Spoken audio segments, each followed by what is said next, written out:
not click the recording button yet. All right, this is awkward. That just means we're going to have to be missing a lot of the early parts there, though. But, oh, who the hell just fell over here? That's cute.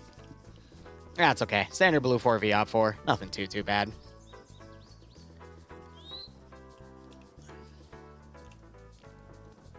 Oh, and there's a fun hydrate. I do like how they're going to put the BTR back here and try to patrol for any helicopter landings. That is, I think, the best use of that asset.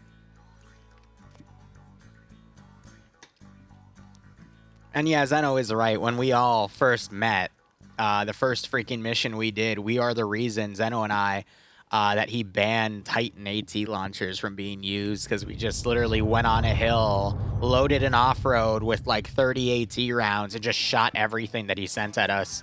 And then we left the hill and went to another one before his mortars landed, because I knew that's what he was going to do.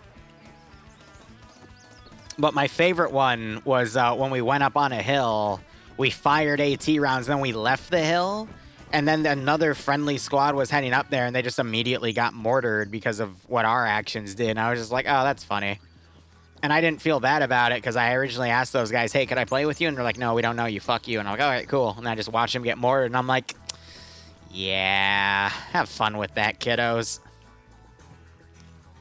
All right, I'm going to be honest on the blue on blue statement. I don't know what the hell was going on yesterday with OSCRA. I have never seen, since I've started doing PvP commentary around 2020, I've never seen that much blue on blue. Just constant. Not between like 1 or 2 groups here. There was literally, I counted it back, 7 different groups between Op4 and Blue 4, blue on blued, or Reddit on Reddit, technically. That was astonishing. Honest to God, astonishing. Because, ooh, it's crazy. Yeah, no, the grass is nearly white because this is a very old map. This is from Arma 2, technically. And games like that were made back in, what? When was Arma 2 made? Like 2006? 2004? Arma 2 was not made in 1836, Zeno, you useless fucking... Yeah, very old. Yeah, 2007, maybe. Like, it's one of those old ported maps. 1 second.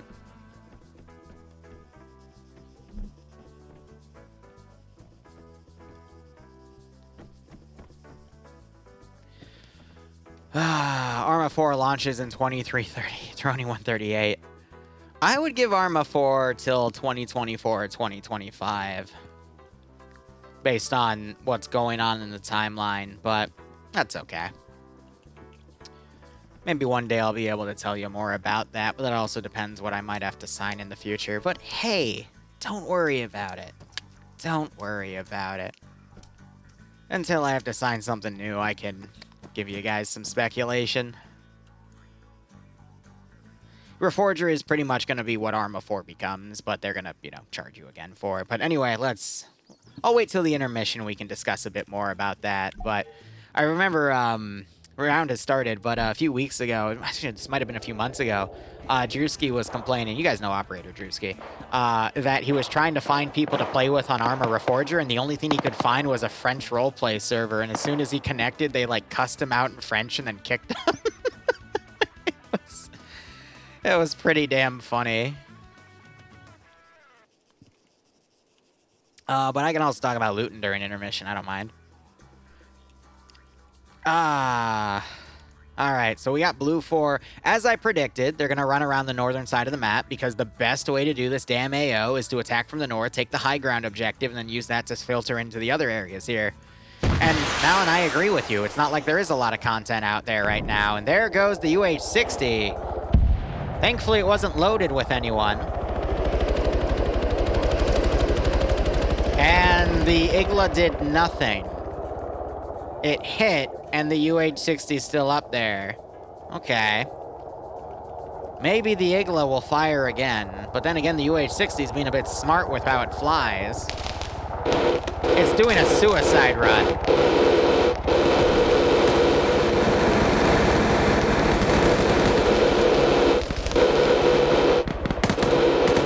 They're literally literally suicide running the UH-60. That's amazing.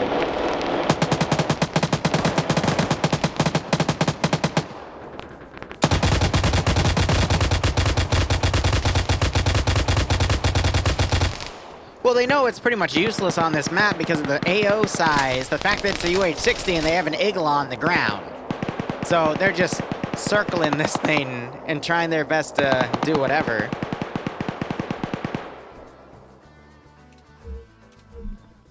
So I get the use of it.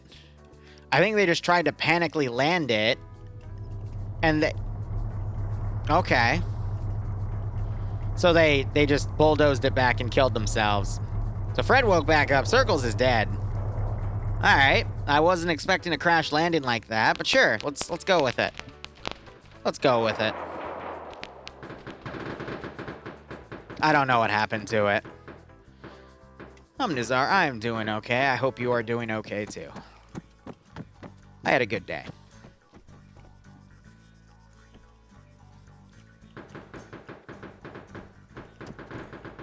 Yeah, so you pretty much have Op4 waiting up here. You got a little bit of suppressive fire coming from this position as they fire a machine gun down at the infantry they spot down there. I think this is literally just a bait force, so Blue 4 can come around the flank right here. Now, what I am a little worried about here, based off where Blue 4 is dismounting, is it looks like they're going to potentially try to go for Sector 1 from this angle. And I want to show you guys something real quick. All right, Blue 4 have this nice little open area they got to cross before they touch Sector 1. You guys see a problem here, though? Here, let me show it to you in a little more detail.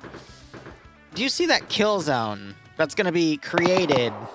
And this nice little Dishka right here. And this marksman and these dudes with their AKs. You know how bloody that's going to end up being? It's going to be pretty damn bloody.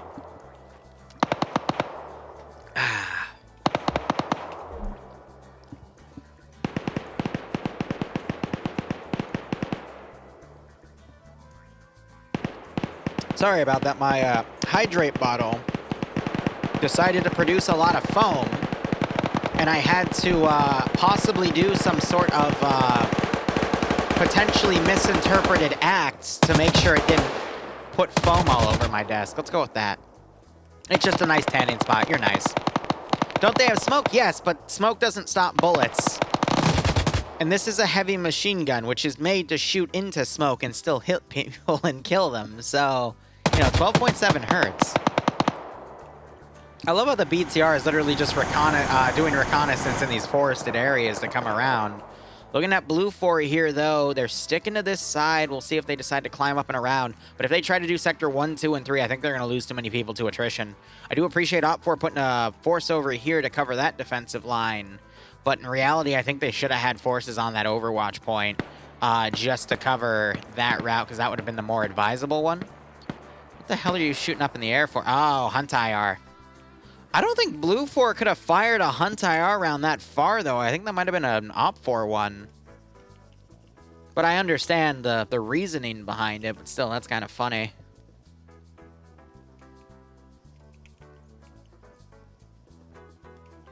So now we just have to be patient to let Blue 4 carry out their movements here.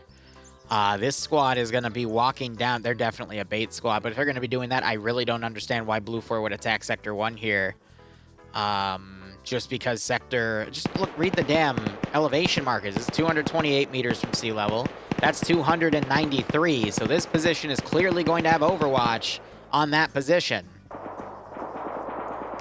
Uh-oh. I just heard two things of AT fire. One clearly missed, the other one might have hit. Did they both miss? Now they're hitting with GLs. I don't think the BTR killed anyone, though. I don't see any bodies. I only see one dead skull from the pilot and co-pilot. Well, at least Op4 is going to know where Blue 4 is coming from now, so we'll see if they adjust that southern team accordingly.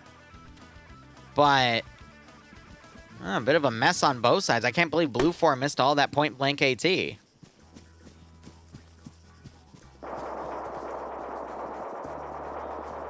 weird.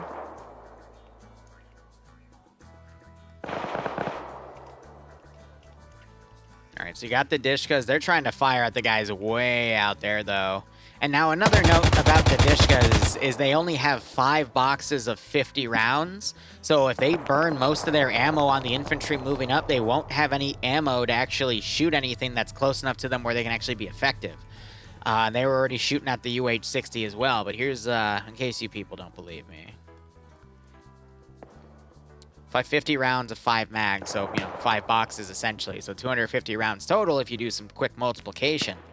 But that ammo goes through quick if you're just sitting around taking suppressive pot shots at people, which is exactly what I've seen that gun doing, and just did it again. That was 4 bullets. That's another 2. He's clearing the box. I don't know why, but he left the bullet in there. That's, I don't think you're supposed to do that, sir. Okay. I'd say he's at least burnt 2 to 3 boxes so far. But now we just have to wait for Blue 4 to get their forces in position. I don't think this round's going to go to time. 50 minutes is a good chunk of time for the operation to actually begin. I think this is going to get down to the 20-minute mark. Maybe the 10-minute mark if Blue 4 gets repelled and then other forces such as this Delta 2 force drag their feet and actually getting into the AO.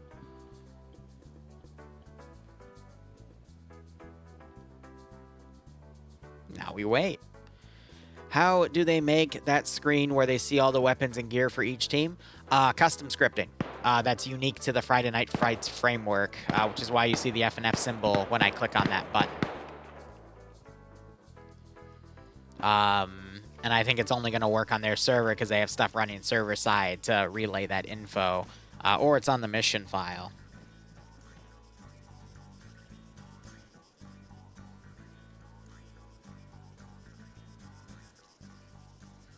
Now, again, later today, we will be covering DayZ in between the 2 rounds. I'm going to be trying a new server. And if you guys still want some DayZ afterwards, I'll go on to Bo's server. And I know some people like to fuck around with me there, too. So we'll see how all that goes. But again, we got a little bit of downtime because I'd imagine Blue Force slowed down because of the BTR coming around. But look at this. They're forming a big battle line here. So we might actually see this group go for Sector 3 and this group go down to Sector 1. And then both of these groups will then move to Sector 2, which does have a majority of the OP4 units in here. I think these groups, if they are able to quickly eliminate OP4 in these zones, they can get on these Overwatch positions and plink off what remains of OP4 right here as the majority of the force then fights these defensive lines. However, I am noticing a few OP4 players might play the holdout game, which is why you see him crouched up like that. But he's going to be vulnerable to any Blue 4 guys that go up on these towers and immediately try to plink them off.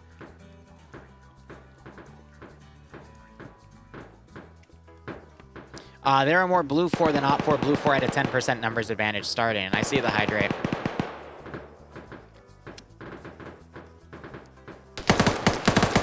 Which server? Also, Drewski has a DayZ server. Interesting. I'm trying to find a few different DayZ servers to cycle through, but I'm also trying to make sure I find the time to play DayZ. All right, so you got a little bit of plinking off going back and forth here. You got to remember, though, everyone have ×1 magnified optics, so only like red dots and holographics and stuff, with the exception of OP4 have some SVD snipers with some ACOGs on them because they're using the MPZ rail that allows for Western optics. Blue 4, I believe their marksman rifle is going to be a Mark 11, which is a 20-round magazine with a 7.62x5.1 NATO chamber, but also uses Western magnified optics.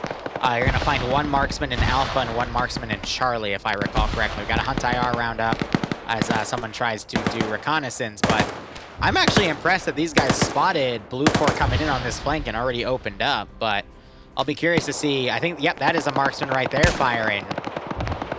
There's the Mark 11. He's got an E-Clan on it, the SU-230.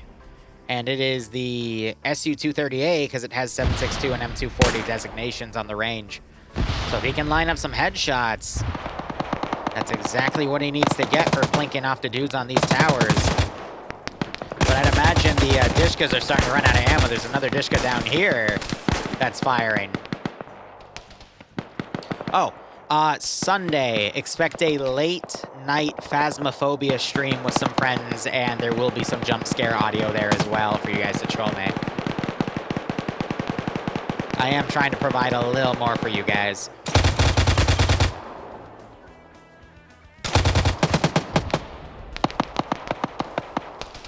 Alright, so this is going to stop the initial forces coming in by Blue 4. But again, we're just going to start seeing a divide of forces for Blue 4 coming around, trying to use this force to get right up to Sector 3, but we're also going to see these forces over here go into Sector 1 and then cross to Sector 2. The ironic thing here is all of these overwatching elements that would be able to slaughter Blue 4 as they cross these open fields to get into Sector 1 are going to be preoccupied engaging these Blue 4 forces closer to not really be effective.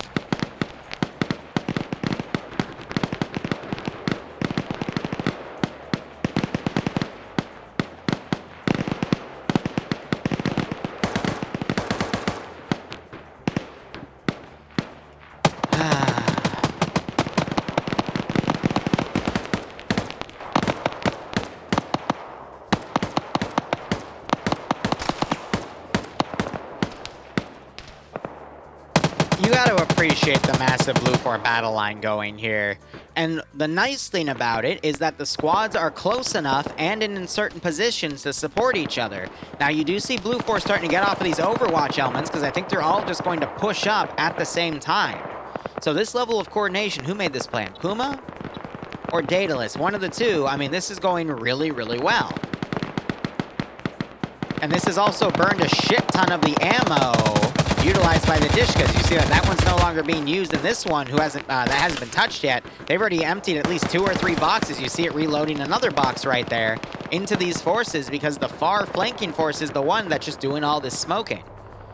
Now, looking at the skull counts here, I still do not see a single casualty on Blue 4 other than the pilot that crash landed.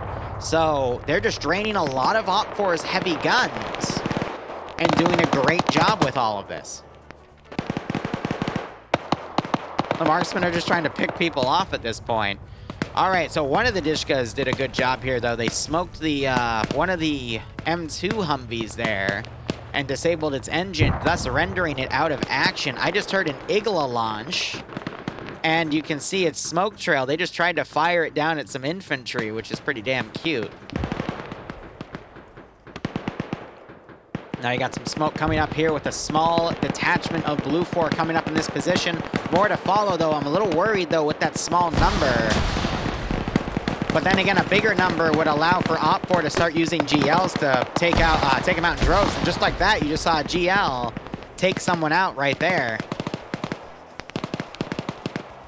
I wouldn't say the assets for the defenders were unbalanced. They've just been heavily misused this round. 5 Dishkas is a lot. You just have to hold the ammo for it proper. Now you got 3 Blue 4 guys charging the hill. They're going to start throwing their own grenades. Ooh. Another Igla round goes. There's no way to aim that properly. So you got an Op 4 guy down here. Liru trying to cover. More Blue 4 guys pushing up, but they're getting shot. Now, I'm a little concerned why we have a lot of Blue 4 guys out here. They're just pushing up in small groups here. This is exactly what Op 4 wants. So they can continue to defeat Blue 4 in detail here as they only send small groups up to put pressure on this position. Blue 4 don't have anyone on Overwatch to assist this push. They're just using a lot of their concealment smoke. And if Op 4 can get in positions to take advantage, which you see right here, if Blue 4 were on Overwatch, they'd be able to stop this. And you see some fire going out, and it's quickly stopped, actually, so I'm going to hold my ton there.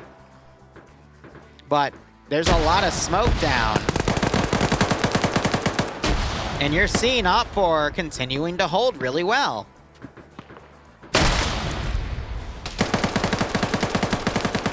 They're just smoking the hell out of this, which is great, but now as they start to assault, I mean, this is just helping the defenders more than anything. And you're going to start seeing casualties mounting on the attackers. Most of Alpha 2 is already down. Someone just got GL'd over here. That was a great shot.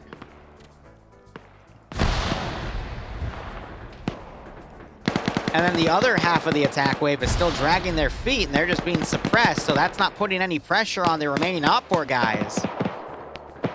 Now you got the BTR in a position to potentially plink off people coming around the flank. You got another wave of Blue 4 coming in. Liru at a good angle trying to pick people off. He gets one. Another Blue 4 guy here taken out.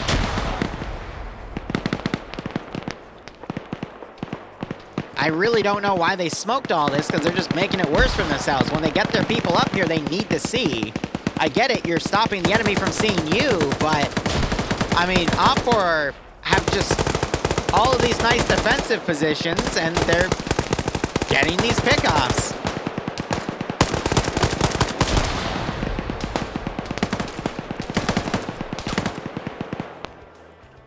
And then you got Erikiru still in the back, picking more people off. Regular hydrate, I see it.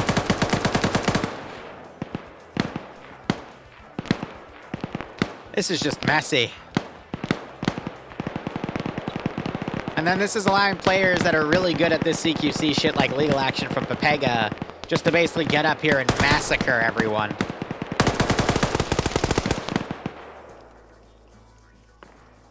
Oh, I agree. This is a very bad opening assault. It was completely miscoordinated. Great flanking ability by Flux there. He's on 5 kills. Legal, I'm not sure if he survived that. I don't see his body here, so he might have been killed off, but he was on 3. Erikiru is at least on 1. Got a knockout there, but that is a lot of Blue 4 already taken out because they just completely mishandled that assault. You can't send small teams in unsupported like that, because if they pushed in with a full supporting element on the edge of the tree line to cover their forces going up, they could have stopped any flanking attacks like that. And it's gonna cost them here, which is unfortunate.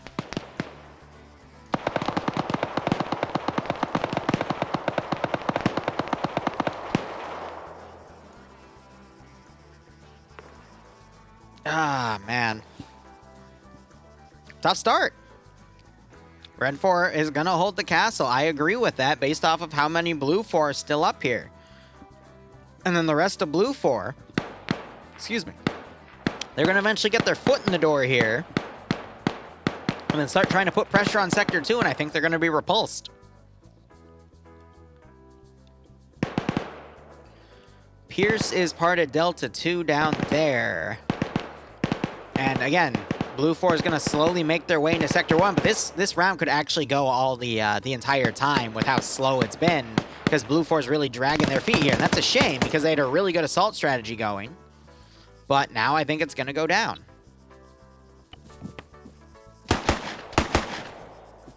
Flux is going to hear that marksman.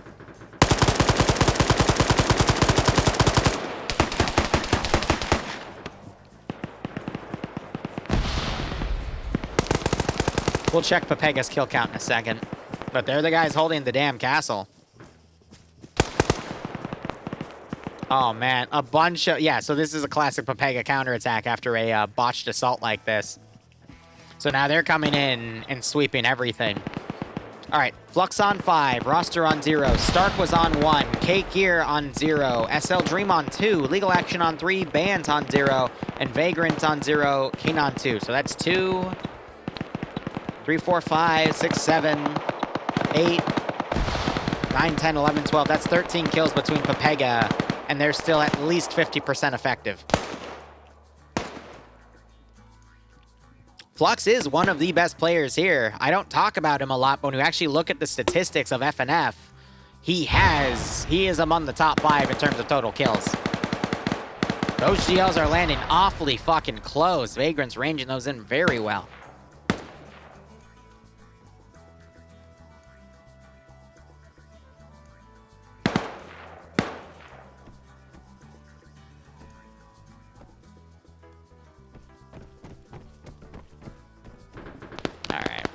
So there's Sector 1 finally being captured because Blue 4 were able to start putting their guys in. That was either, I think it was Fred taking that one. Now we're seeing Charlie moving around. They're going to try a castle assault too. And you got Bravo 1 and Alpha 1 counterattacking. That was the defense line back here that's folded around. I don't think they're going to get their foot in the damn door on that castle. I think that's going to be it. So you got Reapers engaging here. We have Swola down. Wheaton's come out of the castle, and he is trying to line up some shots.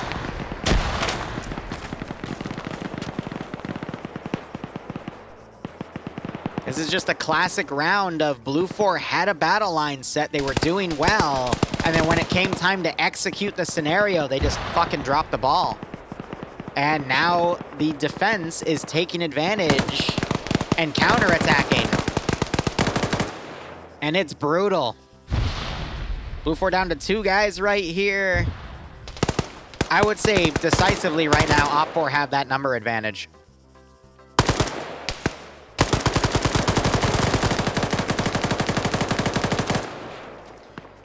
Still down to 2.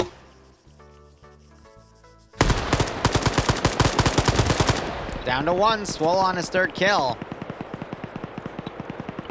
Just Hunavar with the 249. Great gun to have in this situation. I think he just ducked some shots, perhaps. But yeah, he is not at a good angle to actually line up some kills here.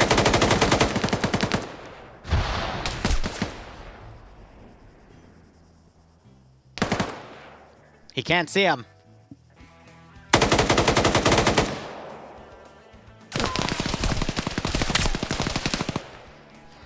Oh, this is not looking good for him, and he just got headshotted by, I believe that's Swola. Yep, that's his 4th kill. So who went down right here? Arakiru.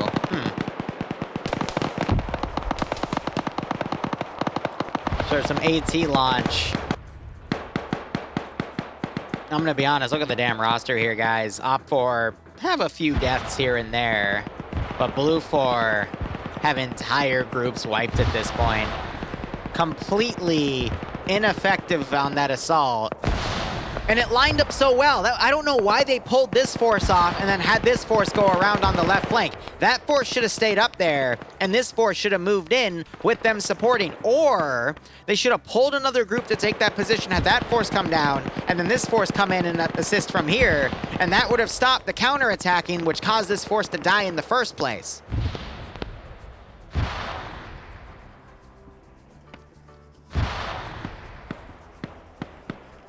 Because I'm going to be honest, this type of AO actually doesn't really favor the defenders, because Blue 4 have to, you know, just take the best position first. But how they went along it was just a very bad plan. Korvac, I'm not, because my entire T-FAR is borked at the moment. I still got to figure out why. Because there's hidden files on my computer for T-FAR that I can't seem to fucking find.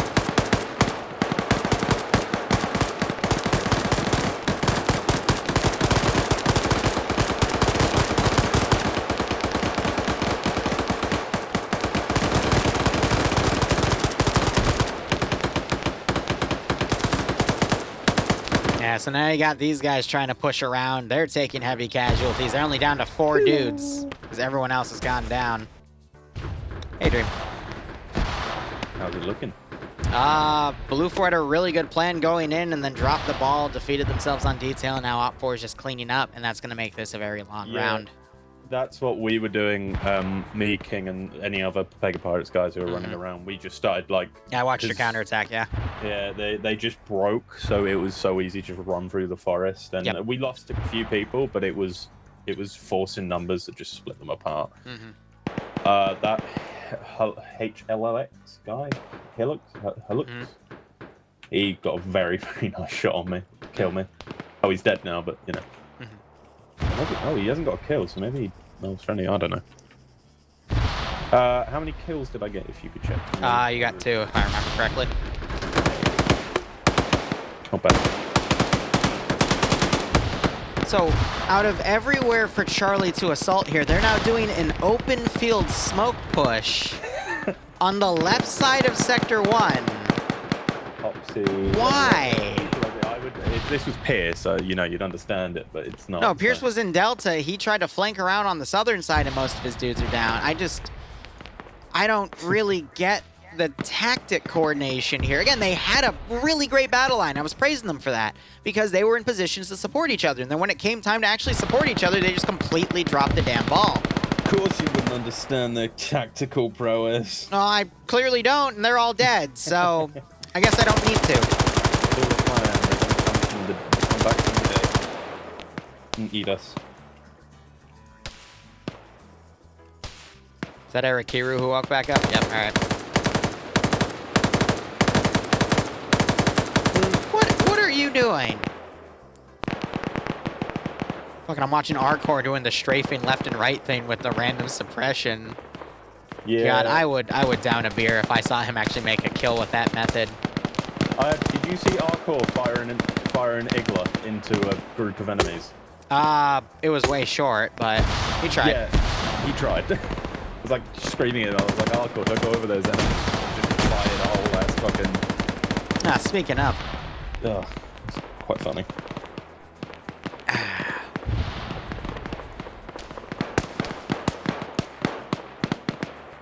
Good first round then? It was a good setup, but now it's just frustrating because this is going to play out to be very slow for the rest of the game as the remaining blue 4 groups push in, and we're going to get really close to the time limit. What happened to the helicopter? I'm quite interested in because it got hit by an Igla, it circled around unfazed, and then it crash landed on the airport next to a friendly squad. Yeah, Arcor hit that thing straight away. Yep. I mean, this is a small map. I don't get why they gave you an Igla, because the Dishkas would have been able to tear it apart. That just completely nullified the use for the asset anyway, in my opinion, but... It didn't help that they started off their attack high. Yeah. I know what you're going for, but when you've got when you're heading against an Igla, you know, it's...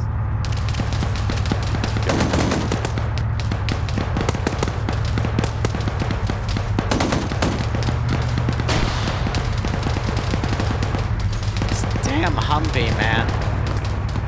Yeah, I'm just kind of watching it just survive. It ducked 2 AT rounds. No, saying ducked implies that the driver actually intentionally dodged that. No, just two bad AT rounds, yeah.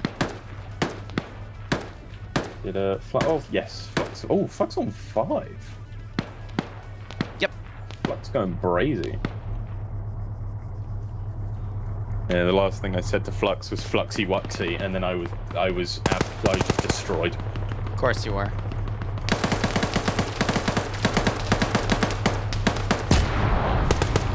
Some explosive traps going off on the forested side. I don't think they were too effective. We got Whiplash. Whiplash is also on 5 kills for Bravo 2. Yeah, Whiplash has been performing these last few weeks. I don't know I've what seen happened, that, yep. But he just turns to, like, God. Armor God. Laurie, I'm going to be honest, it's one of those things where either you're really, really good at it or not. And it also depends on your computer. It kind of seems at this point Blue 4 are throwing everything at the wall and seeing what's... Yeah, which is a shame because they looked like they were doing this a really tactical way and then they just dropped the damn ball. There's no more, you know, I mean, yeah, there's no just run, make kills. That was awesome. Cleared this building pretty much. Popsy just ducked that fucking grenade. Here comes Whiplash. Oh, he's got 6 Whiplash. Nice. Oh, Whiplash about to open the door straight. Is that 7? That's 7. Open the door. The guy was looking the other way. Hillary Clinton. Ah. It's a shame that guy suicided. Anyway, we still have Popsy up here. He's on 2. He's been doing a good job pushing this forward position. Op4 at a numbers disadvantage here in this little fight. Regular Hydrate, you got it. Who's got the small stack team is a real question. So, it's Op4. Of course it is.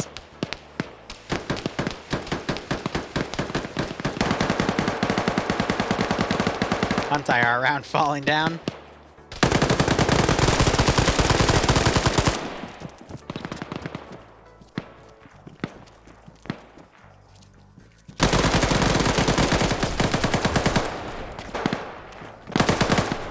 Did you get the kill? Nice. Yep, just as Whiplash came up. That's Cats first. We've got 3 more Blue 4 coming up here.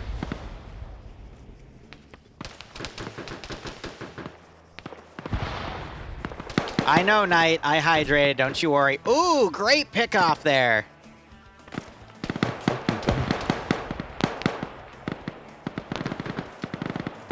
Ay, ay, ay. Whiplash is just taking performance-enhancing drugs. I think he downed another dude. Didn't kill him, but...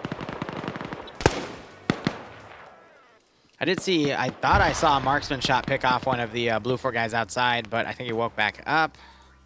We have 4 men of Delta trying to come around. They're going to run into a brick wall. Flux is up to 7 kills. He's taking an M27. Oh yeah, that gun. Like I was using. I can't remember which one I was using. I think I was using the AK-7. Oh, hold up. Are you kidding me? That A. Oh my god. Are you kidding me? I saw that. Was he not How looking did at you... him and the blue 4 just whiffed? I'm predicting that was a hard He blue totally 4 whiff. whiffed that. Yeah, that's a shame. Flux. Yes, it's on first fire. person only.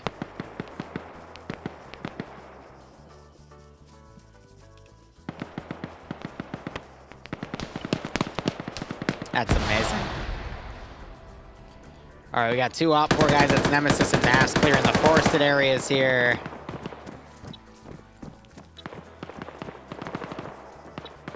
Whiplash on 8, by the way. He's taking performance-enhancing drugs. Flux and Whiplash both on 8, which means between the 2 of them, they've killed an entire Blue 4 squad. Whiplash? And this is like 2 teams of 6 to 8, and then, you know, the squad leader itself. Like, that's ridiculous. Scandi Recon have Oh. recruited a wonder kid. Yeah.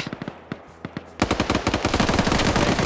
best new Scandi Recon. Cool fight going on down here, and Nem and Nafs just both took out 2 Blue 4 guys on the back line. They And a might very have to nice check out. coordinated takedown there. Liru and Mail are here. I keep looking back and forth. I just see more and more Blue 4 disappear. This is just a fucking massacre at this point. Did Nafs just get blown up by Nem's grenades? Yeah, I think. Brilliant. Oh, no, there's no way. No, I don't think Nemesis threw that way. I think it could have been Liru and Mail's grenade that they just chucked down there. Why do they call it an oven when you of in the what? When you put in the cold food of out. I swapped to the IAR. Dante, you're giving me a stroke, buddy. You're giving me a stroke.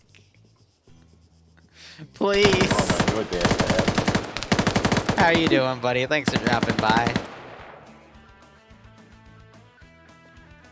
There's another one.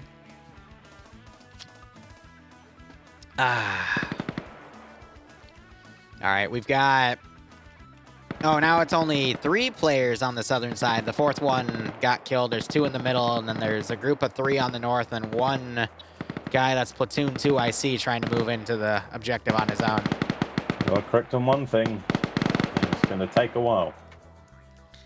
I told you this, I guess not you, I told my chat, this is going to play out in 1 of 2 ways. Either Blue 4 is going to do this properly, or they're going to completely falter it and then turn into a bunch of segmented groups and then just draw out time. Puma is a platoon commander. I've never seen platoon commander. He's done it a few times. Has he? Well, for a new, what is, I imagine, must be a relatively new guy. He did great, and then well at just the his start. squad's kind of dropped the ball in the coordination. Oh, Now it's only down to Liru here. here. Oh, and that's why you always reload before you make a push. Did. Swallow ran out, and Olivier. Oh, that's great. Yeah, Olivier got him a bit, but then ran out of ammo. Yeah, he's being shot from the rear, though. Oh, is this Flux's 9th kill? No, it's going to go to unless... Yep. It's going to go to our core, yep. There we are. Oh, almost a friendly fire incident there. Liru hiding out in the Humvee. Oh, what happened to his friend? He died. Oh, I don't know who got him, though. It was male. He went down. And you got more OP4 now looking around this barracks building. There are only 3, 4. There's 6 Blue 4 remaining. 3 of them are 7. outside the zone, which is annoying. I mean, I get what they're trying to do. They're trying to relocate and remove. But, like, you must know at this point, majority has been lost, so why go for this?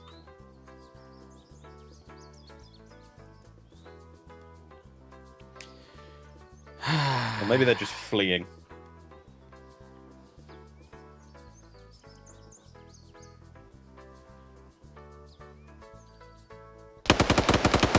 Did someone notice there's a dude in there? Yes, they did. He's trying to drive away.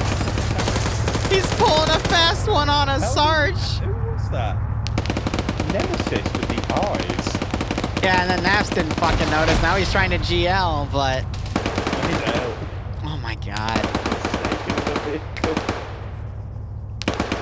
the slivery snake. Shut up. He's just gonna fucking drive off into the damn sunset, or maybe he'll go pick up another group of people. I don't know. Let's see how Delta 2 does, because they're the last group actually they're trying to sneak up here too. That's brilliant.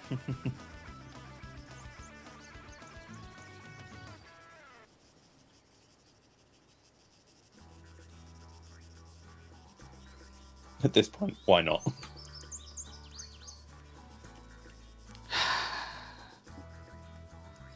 He stopped in the middle of the town. He's going back.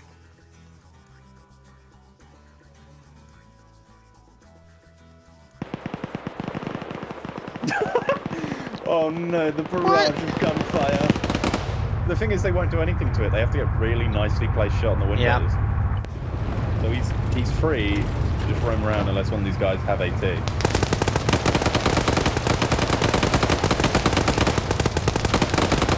Oh my god.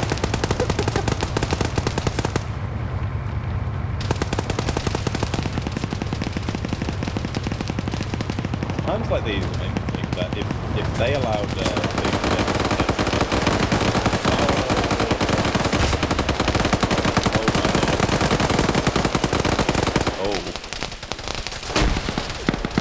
that everyone is distracted, which gives Delta 2 just like complete leeway to walk in.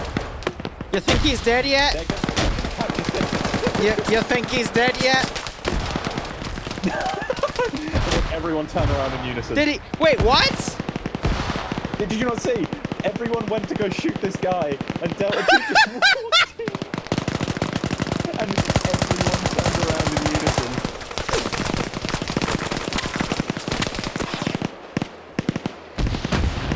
What in the goddamn? Incredible. Please don't tell me you just threw a grenade. Oh.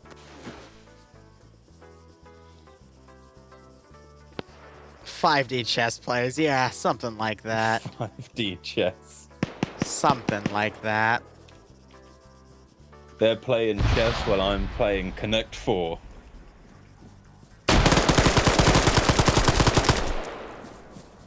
What was... You know, it's okay.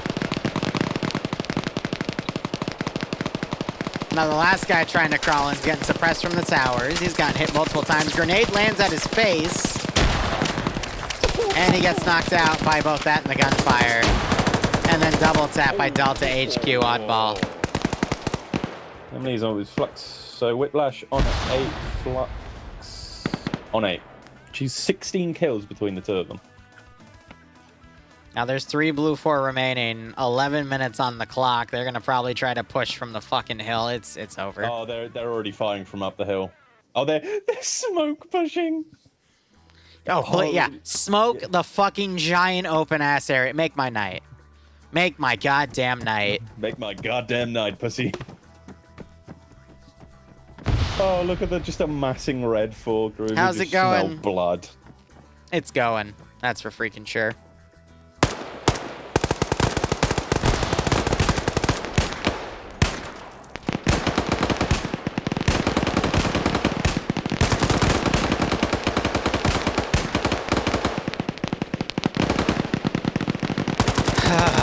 He's even pointing them out. Oh my god. I wouldn't want to be these 3 blue 4 right now. I'm just waiting for Op 4 to just charge people into a counterattack. I already see that down there with Nemesis and whatnot. I don't know how many people Guardian, no. Armor PvP. I'm sure you Not have my had thing. one of these situations. When you have an entire force of 20 to 25 running at you, yeah, and you are like 3 or 4 dudes, it's genuinely scary. Yeah. And then I assume they're just going to stay there for the 10 minutes, to be perfectly honest, as Op 4 just pushes units over to counterattack.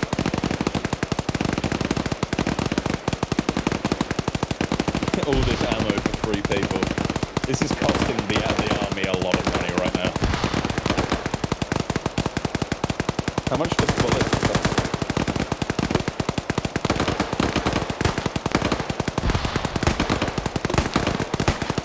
Come on, the admins have to know that this is just... I guess because everyone's still being engaged right now. Yeah. Op4's literally sending everything over to the castle because it's the only objective to hold. It's because Op4 running. If Op4 stayed, they probably would go, you know, make a run or... Yeah. Someone is down. Someone, they killed someone. They got someone. With the GLs? Nice. No, they shot him. Of course they did. He went down. You're right, Dante. That is the main plan.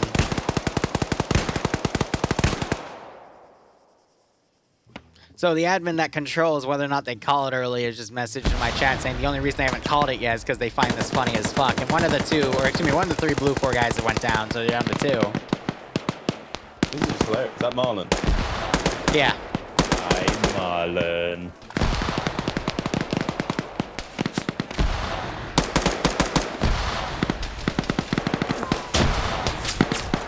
Oh!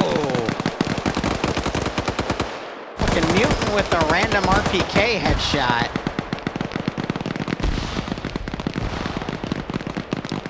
Now, this is the part where I would joke about Sprazzy channeling his inner Audrey Hotto, but I'm not even going to bother this time. No, what is it? Last like 2-3 weeks ago, I'm not entirely sure. I was playing, I played a couple rounds of the NA branch before it went to late segment. I was just shooting. Oh, he's trying. It was very good. And there it is. I was just shooting. There you randomly. go. It was magnified optics, and I was just shooting. I didn't think. I saw a muzzle, and I pointed at it and shot. Shot like 2 or 3 rounds. Yeah. I don't think anything of it. No muzzle flashes, so I imagine I scared him. I've done my job. I get out of the game. I go look at the AR. I fucking killed someone. Just. Of course you did. It was completely dark. Complete blind fire. Regular hydrate, you got it. And I killed him. And I think that's the greatest thing I've ever done. 6. JY, thanks for the 38-month resub. Shot as well. I hope you keep enjoying the operations, and I hope you get a nice kick out of the this scenario. scenario. Very proud of myself. I'm glad you were proud of yourself. All right, guys, you know the drill. We're going to intermission. Let's get this show on the road. I don't suppose you're going to the CCO event tomorrow? Nope. Fair enough. I'm gonna go back down. Have fun. Love you. I know.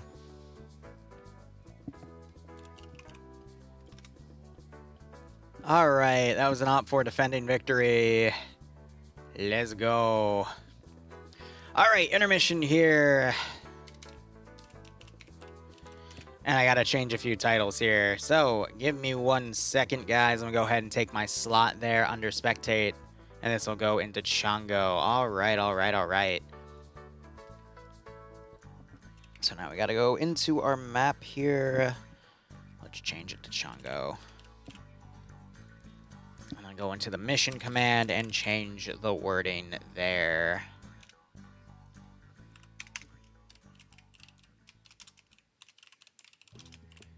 Since they want me to change the titles here.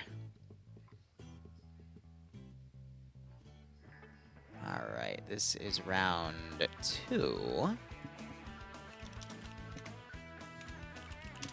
Where Blue 4 is going to be attacking 3 Green 4 sites. Alright, so where Blue 4 will be attacking 3 Green 4 sites. Blue 4 has a 6% numbers advantage. And LAV, that's... The LAV is such a piece of shit.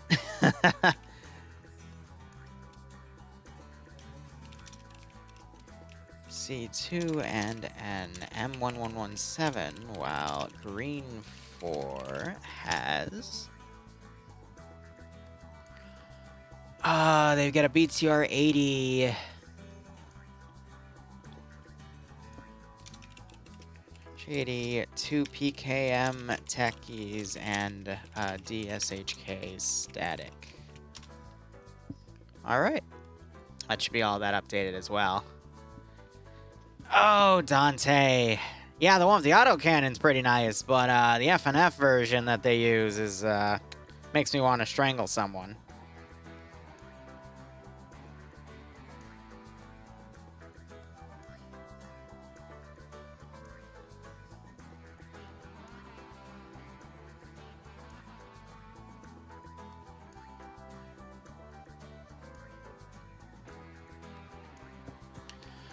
All right. Igla. Igla and 550 cals on a tower with a BTR versus the Blackhawk and 2 Humvees. Yeah, I know. I don't think the Igla was needed, but at the same time, Op4 didn't really need to do much. They just had some people do some natural counterattacks that followed through after Blue 4 butchered their assaults, so I'm not surprised how that all went. It was still a bit disappointing. Not gonna lie about that. As long as it has no AT and the one with the autocannon is a Pubo. I get you. All right, story times. What stories was I going to talk about? All right, I guess the one I remember, the Luton story. He was a great Zeus, and then he started basically following whatever his viewer base told him to do. So when the viewers demanded he mortar us, he would mortar us. And then he would also have meltdowns, which I think I have one on YouTube somewhere labeled as such, a Luton 09 meltdown. I think that was the op I also met Grizzly in, but that was the one where he crashed out after he started the AO and engaged us, and then we had no choice but to defend ourselves then when he came back on the server, because this was when the Apex DLC was first out, and the memory leak issue became a real thing. He came back and we had already done most of the AO because he initiated the attack on us, and then he blamed us for ruining his footage, and it's like, all right, calm down, dude. That's cute. So, he had a temper. And then if he didn't like something, he would just mortar the shit out of us, which I also have footage of. And then, yeah, we were going to usurp him, but instead he caught on to it and left. Made his own thing called Black Screen Operations. That lasted for 2 years, then he just threw in the towel. Because he got bored. Meanwhile, I don't think I've ever gotten bored of Zeusing. It's just a burnout, more or less, and that's happened here or there, but yeah. I mean, these days with the terrain tool especially, and the new mods that Web Knights come out with, some of the stuff JMax has, which you can only get underground these days now on certain Discords, because Bohemia had a little bit of an aneurysm, but I digress.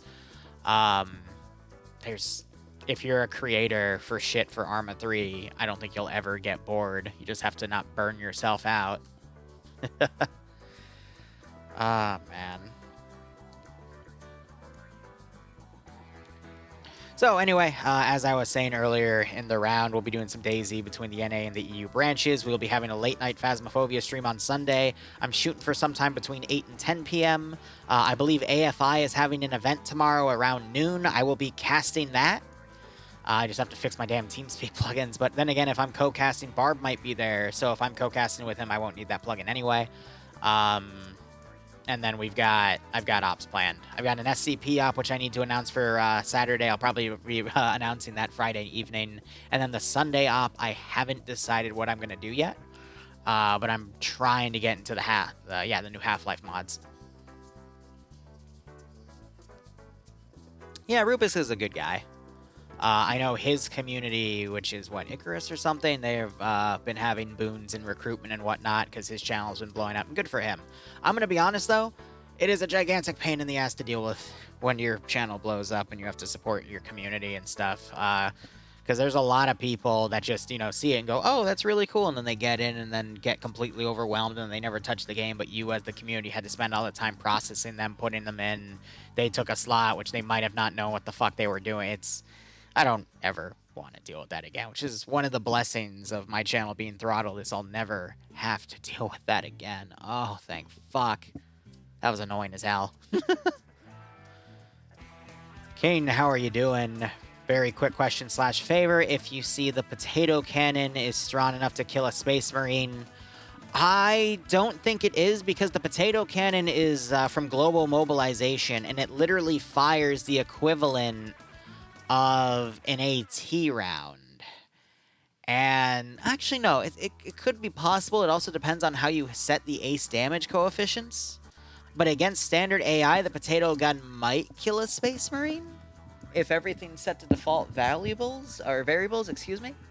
But that would require you to have GM loaded for a 40k op, which I don't see any real reason why someone would load global mobilization for Cold War assets for a Warhammer 40k scenario. Which is why I struggle to fathom why that would, be a situation. In all honesty. That's just my 2 cents on the fucking matter, but, you know.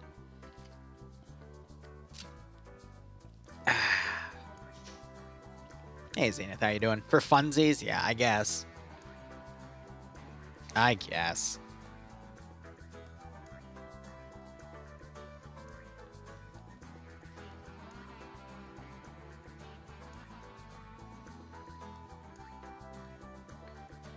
Space Marines versus VW bugs. What's VW?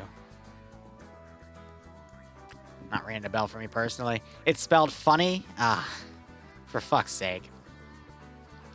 Also just curious if it could actually kill a Space Marine. Then boot up the mods. Boot up GM and boot that up and see if it does. VW Volkswagen. Why would you have Volkswagens fight Space Marines? What, is it the point of it to... I'm gonna be honest, if a Volkswagen charged a Space Marine, would the Volkswagen get crushed, or would it actually, like, make the Space Marine go airborne? Because both of them are pretty fucking armored, guys. I mean, Arma physics, the Space Marine's gonna go flying, but I'm talking, like, actual specifications.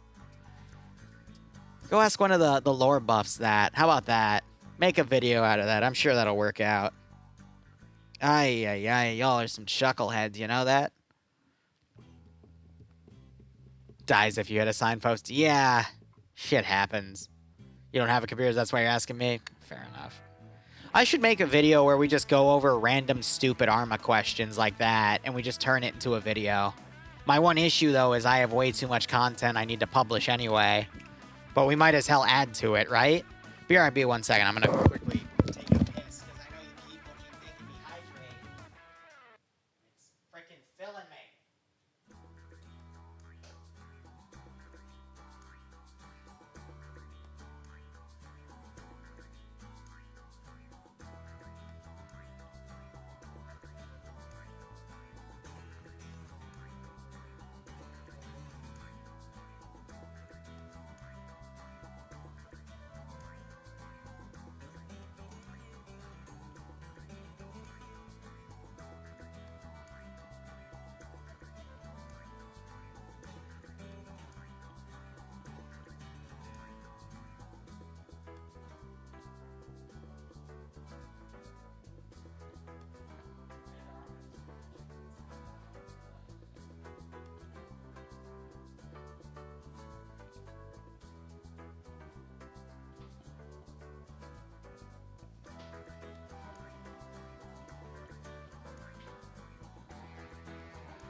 And I come back and it's hydrated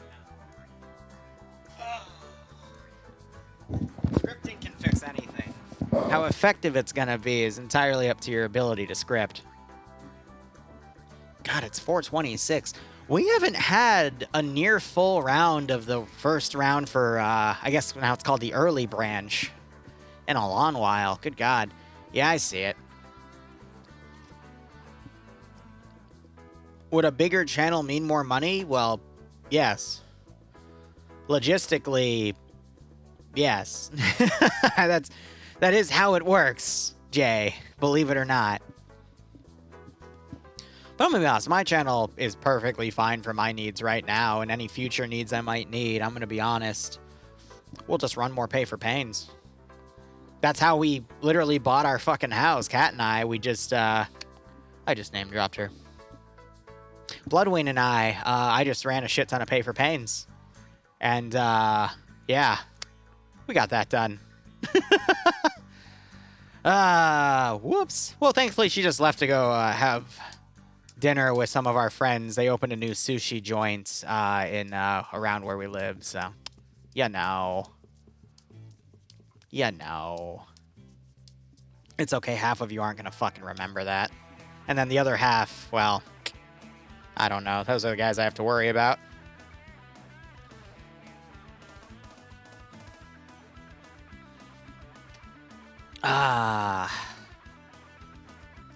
You can't find your notes or you're fine. Spooky Ops.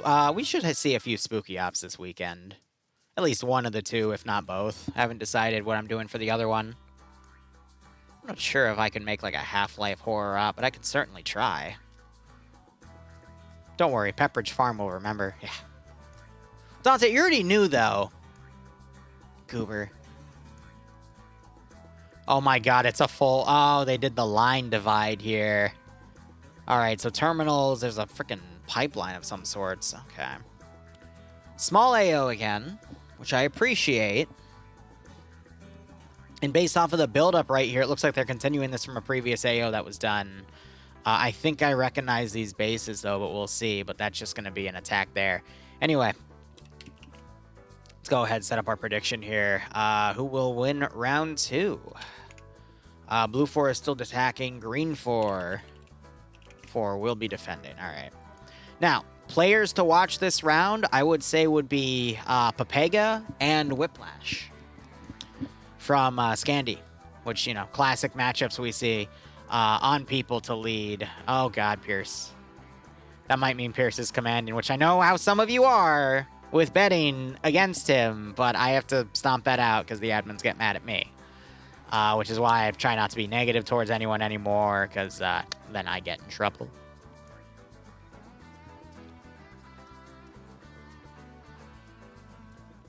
Random thing, but if anyone's going to Colossal Con next weekend, hit me up.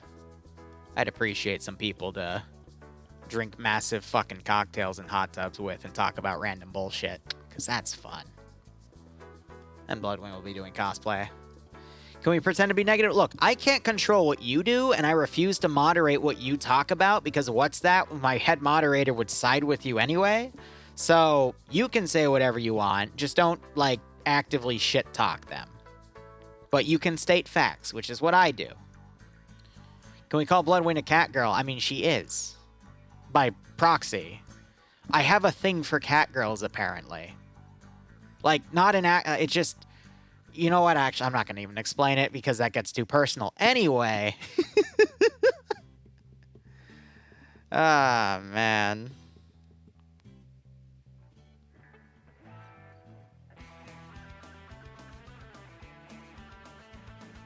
I got a friend of mine complaining about all the ads on Twitch, and I'm going to be honest, guys. Twitch keeps giving me an offer of like, hey, we'll give you like $250 a month if you like play an ad every hour. And I'm like, fuck off. The only times we play ads on this channel is literally during the intermissions of FNF because I'm too busy fucking rewriting all the commands anyway.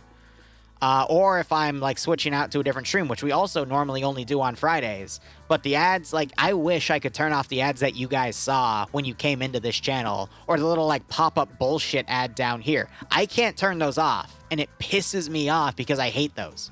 Like, when I watch Dante, I fucking hate them. And then the ad revenue only makes me like, what, 50 to 80 bucks a month, which is not fucking worth it to just piss everyone off. I'd rather have more people show up on my channel and to not see ads than take the $50 in ad revenue a month. Like, fuck that. It's not even 50. Sometimes it drops down to 30. So again, it is not worth it for me, and I have tried so many fucking times to turn it off.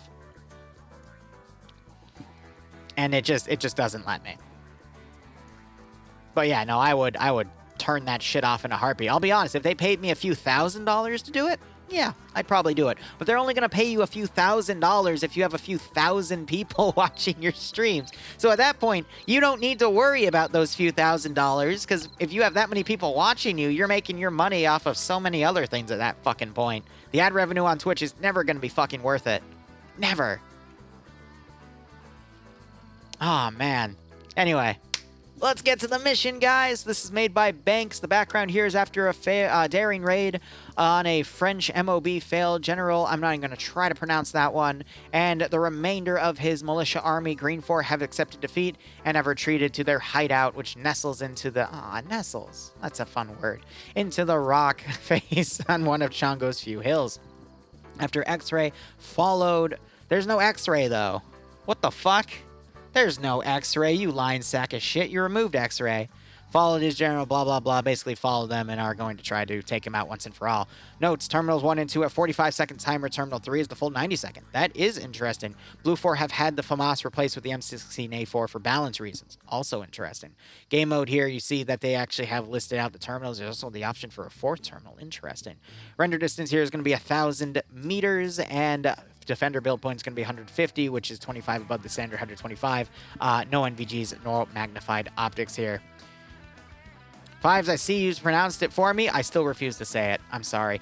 Mat settings are going to be 2 AT rounds per gunner per side between a Maz and an RPG-32. Blue 4's uniforms are going to be the modern French army kits here, but they rebalance their M6, their fucking FAMASs to M16s. That's cute. Otherwise, 249s, 240 Golfs. Basically, this is just the U.S. weapon kits here that they've put on the French units. Interesting. And then an MP7 and M4A1 for cruise.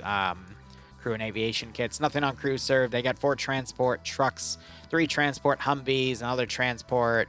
The LAVC-2, which is literally just something with a freaking M240 on it, which, again, it's a piece of shit. And then you got the 1117, but they've taken out the Mark 19 and replaced it with a 762. But in my opinion, this is the best vehicle in Friday Night Fights. Look, not my fault he wrote the wrong word. It's nested, it's nestled, whatever. Whatever. It's okay.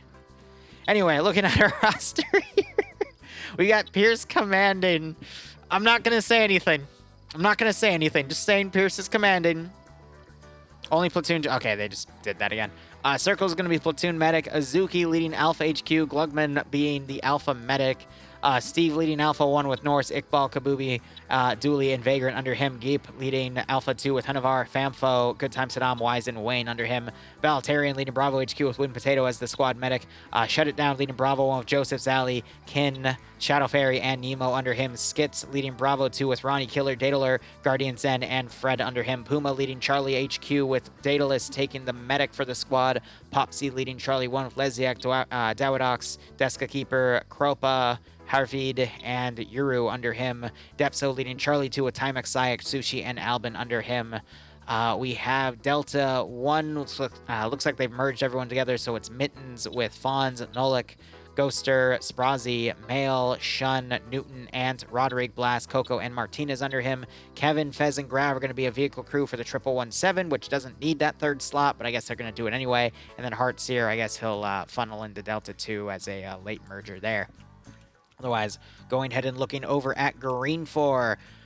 Really nice position here. Again, this is the terrain tool at play because this is not a natural formation, so I appreciate this creation here.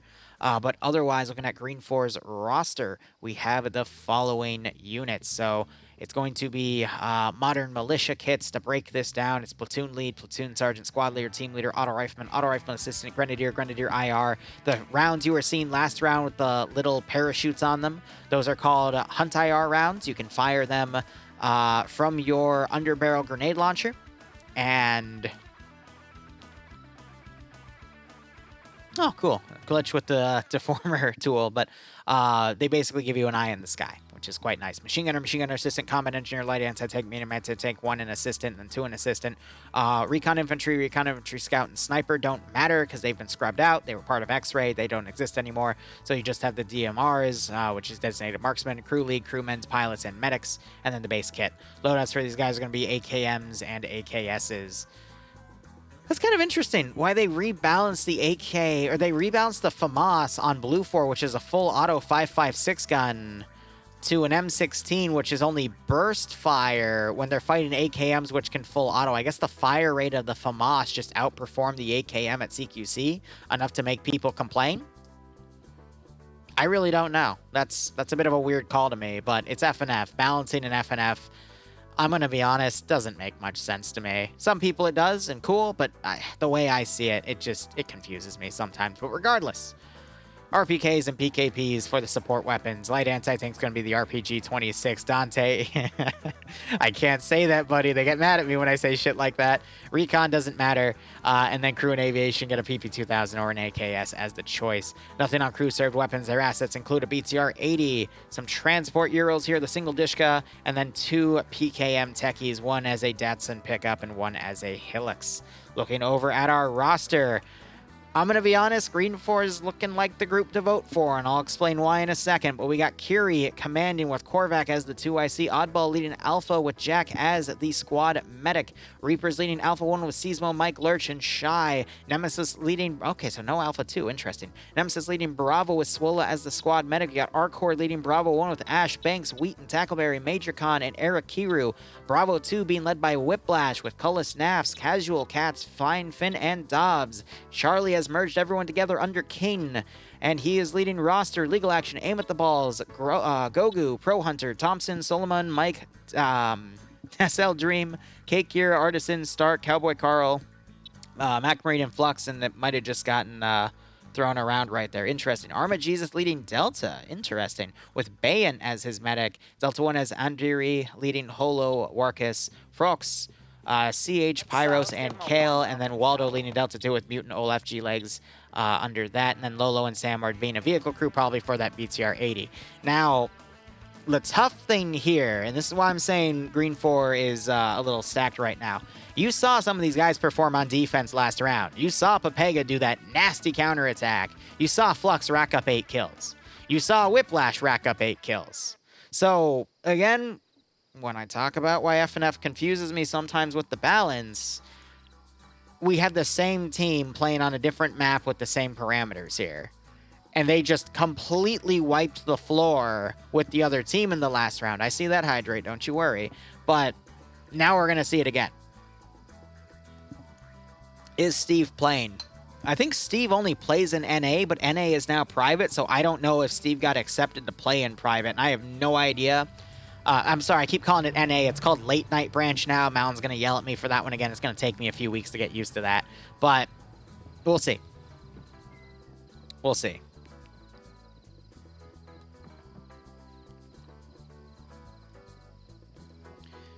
Now, by the way, quick side note, if anyone looks into it and finds a way for partners to turn off ads on their channel, let me know and I will gladly fucking do it. Because again, the only ads I like to run are in the intermissions where I literally need the time, where I can't interact with you, and I might as hell earn a few extra dollars, because that's my stance on it.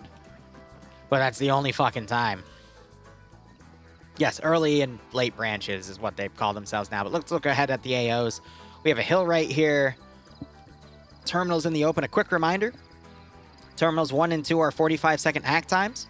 So it looks like they might forego some of these positions, even though they've got some decent defenses on them. They've also got some nice ridges to cover.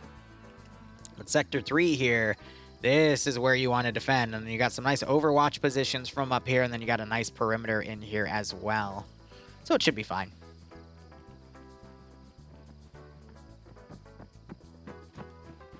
Yeah, all good, Malon. But I still get yelled at. Alright, we shouldn't be good otherwise.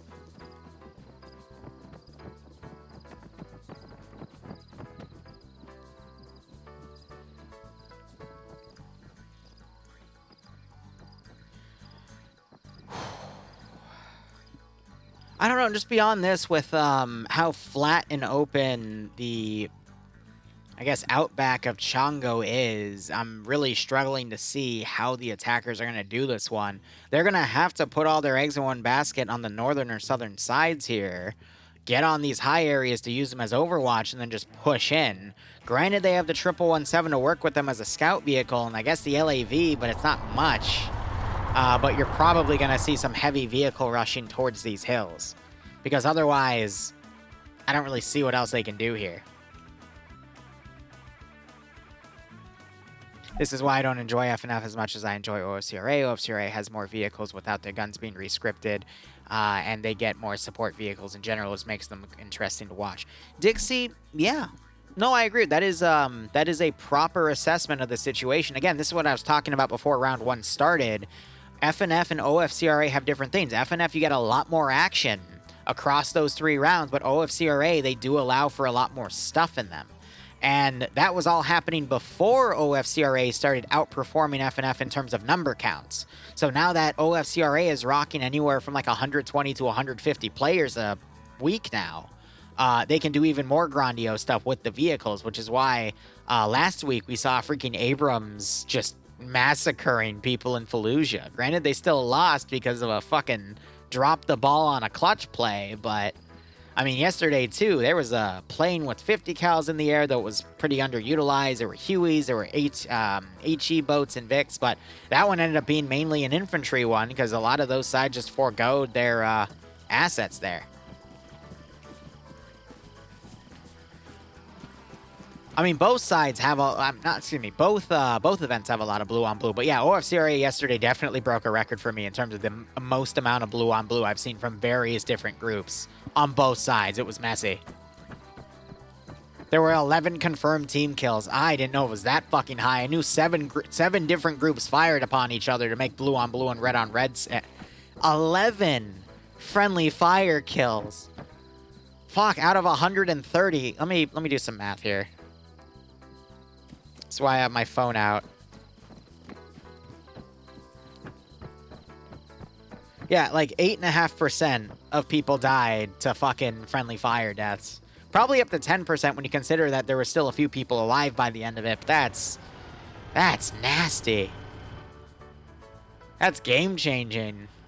Because you have to think about it. That round literally went down to a 1v3. So if one of those sides did not do all those friendly fire kills, I almost said FNF kills there, they could have turned the tide. So statistically, you could say that one side won or lost because of all the friendly fire.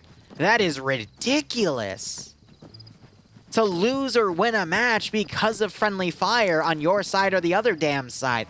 That's scuffed. That is so freaking scuffed. But looks like Op4 is going to be having a small... Oh, no, they're going to be holding everything. All right. I'm going to be honest. Blue 4, I see them just rushing this hill, using this as Overwatch, and then sending stuff, and then taking the outer terminals, and then moving for the inner one. Anything else? Maybe they'll do like a massive like flank around here, but the map border is literally on this position. So they don't have a choice. They have to take the outline objectives before they move to the inner ones first. So, I don't know.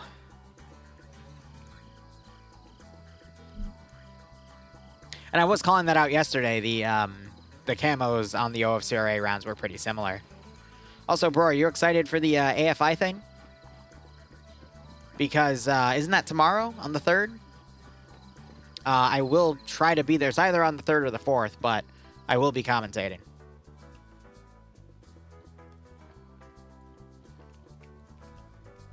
Oh, God, what are the odds of this round? I didn't even bother to check. Because I know some of you have a strict rule on if you see Pierce Command and you bet on the other person. AFI Arma Finland is doing an op this weekend. It's another PvP match commentary thing. And I'll explain this real quick. When they announced that they were privatizing NA, I immediately asked people, I'm like, hey, so what's going on? And they told me there was a good chance they weren't going to allow casters to do anything.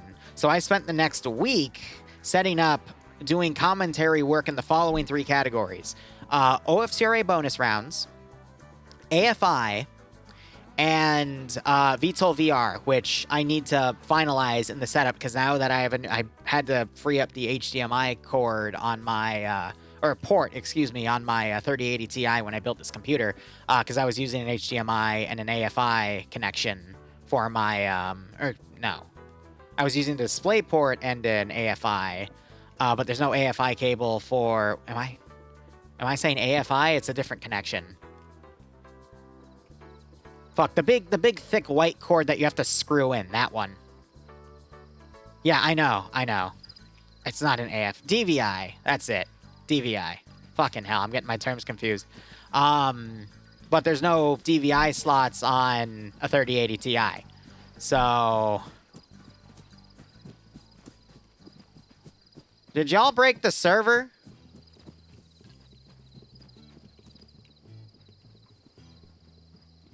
You know...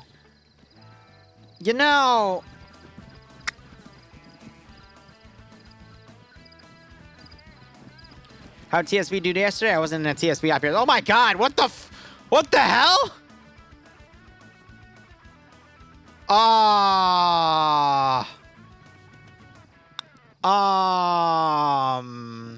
We're just gonna ignore that. Just gonna write down the timestamp. I'm gonna drink that hydrate I saw earlier. Yeah. Yeah, that happened. But yeah, no, so I had to get another DisplayPort cable for both of my monitors to be on DisplayPorts to free up the HDMI port, which I was using temporarily, so I can have that HDMI port for my VR headset, which requires an HDMI port. It looked kind of cool, but it was definitely messy. So you got all these blue 4VICs rushing out. You got one rushing around on the northern side.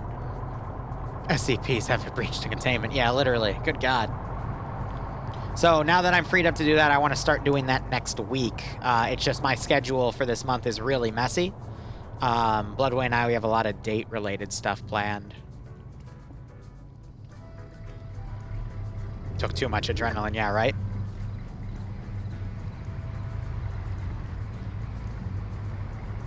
Sayak almost got run over by his own Vic. You see his blood right there. A lot of people moving plus someone having a connection issue, yeah, will cause the server to have a heart attack. I know exactly what you mean. All right, so we have some heavy guns firing on the north. That's the BTR-80 firing at some vehicles. We got Green 4 set up right here and engaging.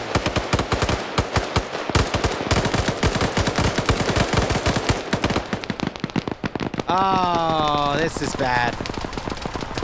They've been forced to dismount right here in the open, and they're taking heavy fire. I just heard AT launch. It was a miss as Blue 4 rushed in, and now we're immediately getting engaged from multiple fronts. You see a vehicle get cooked off here. Multiple people down. Sexy dice plus paper pain when. Oh my God. If we get really desperate for money.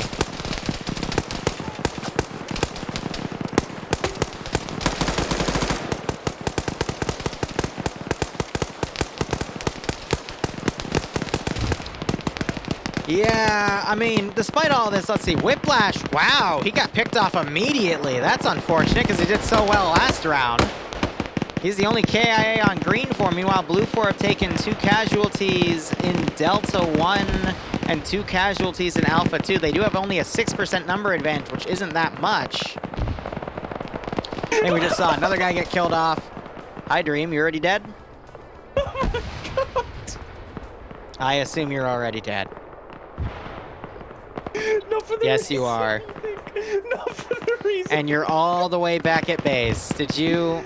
So I was trying to be sneaky and get across the rock face, and then it got to 1 second, and I was like, oh, fuck. You are... And I blew up. Amazing. So you killed yourself. Congratulations. That was how I 15 seconds I'll make it. Ooh, AT firing on the rear. That took out the 1117, killed one of the 3 crew, and now they've got no vehicle to work with here.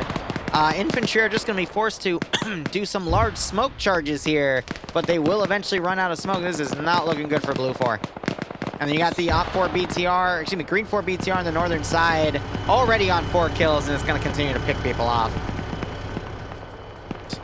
Spoiler alert, guys, I didn't make it. For NA? Huh? Or for the late night branch, or what? Oh, no. Well, I don't know. I never applied. No, I was just saying that, that I never made it. I tried to make it, like where I just blew up. Yeah, you killed yourself, I know. Goober.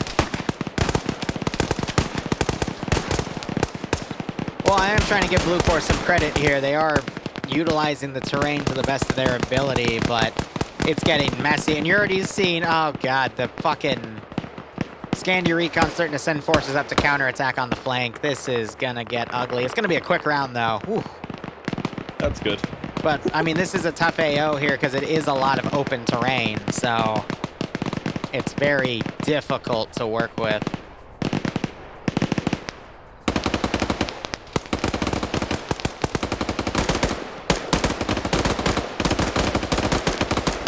I don't know if you saw the admin message, but in Sector 3, or like Terminal 3, if you look at a certain angle, and you can do it on Spectator as well, the ground will disappear. I see. Not surprised, because again, that's the use of the deformer tool, but I don't know if Scandy's going to be at AFI. Yeah, no, I actually don't know if Scandy Recon plays AFI events. I think they might have tried 1 or 2 in the past, but that's definitely an Azariah question. Excuse me, Lone Survivor of Us question if he drops by. They won't. Yeah, Mal's also part of AFI, excuse me, Scandy, so.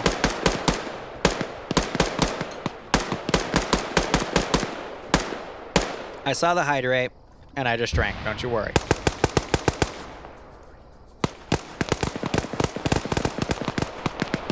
You got this BTR still coming around and picking people off. They're on 5 kills now.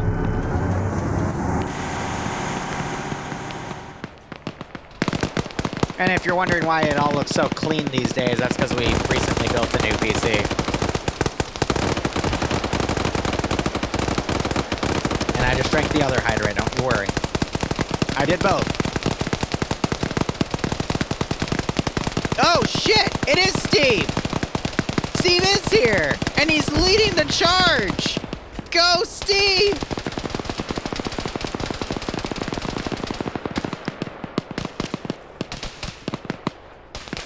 Look at this man just dodging bullets here. So, for those of you who don't know, Steve became a fan favorite last week with all the BS he pulled in the NA branch. Oh god, Steve is in trouble. Steve is in a lot of trouble. Nope, Steve is still alive. He's doing Steve things. AT finally hit the BTR. Looking at their roster here, the gunner died, the driver's still up. Yeah, I'm gonna run and it cooked off. Food. Please entertain my one viewer. Okay, have fun. All right, you got Puma coming around, trying to move south, but he's got a full thing of Scandy Recon to the south that are moving up on him. Naps is also pushed up. He is trying to pick off additional forces here. And I think Steve, nope, he's still alive up there. All right, great. AT firing into infantry as well. It's not doing too hot, but let's see if Scandy's able to clean up a lot of Blue 4 here in this massive counterattack they're trying to pull. You also have a techie coming around on the right side. That's Platoon. And again, it's just the counterattacks are really doing some damage here.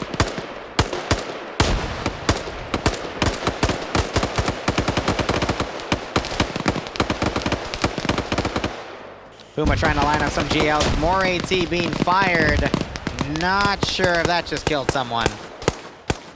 But they're trying. They are certainly freaking trying here.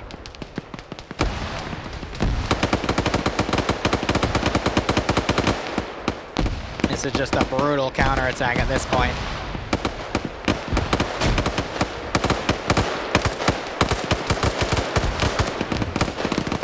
And you're seeing some knockouts starting to stack up back here as forces continue to push through.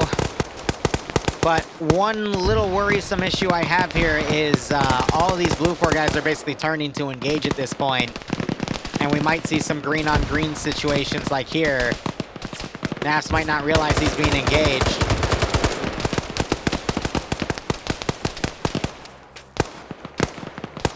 Popsy getting knocked out. Deska Keeper trying to hold. We had Puma up here. He is now down. Nemesis was down. He woke back up. And the counterattack continues. This is going to push them to go more to the left. You got the PKM techie now coming around. And they are trying to hit infantry in the rear here. They're doing a little bit of damage.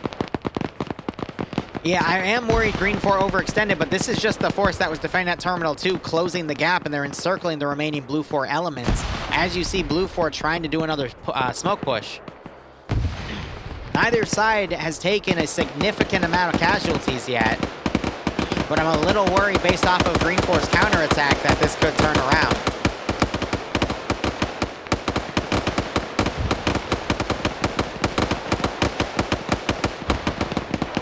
I think we just had another Green 4 guy get picked off here.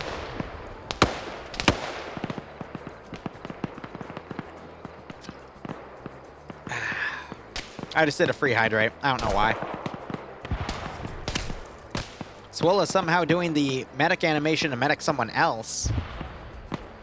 All right, Charlie 1, we got multiple people down up here. Popsy looks like he woke back up. Casual trying to run up. He's taking fire.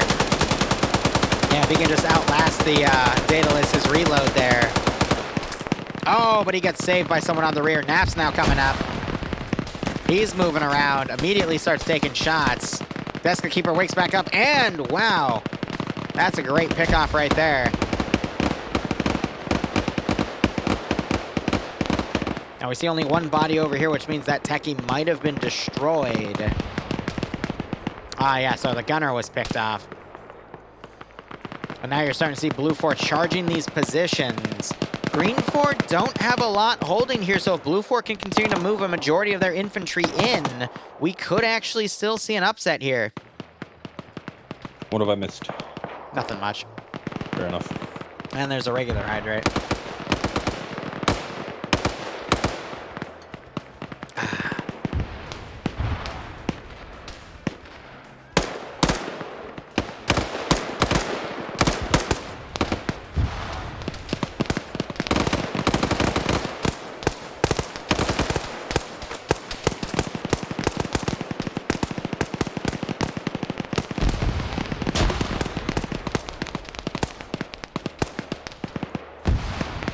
So the counterattack that Green 4 has done has helped kind of push all of Blue 4 to move around. Scandy on Bravo here might get slowed down to continue the push.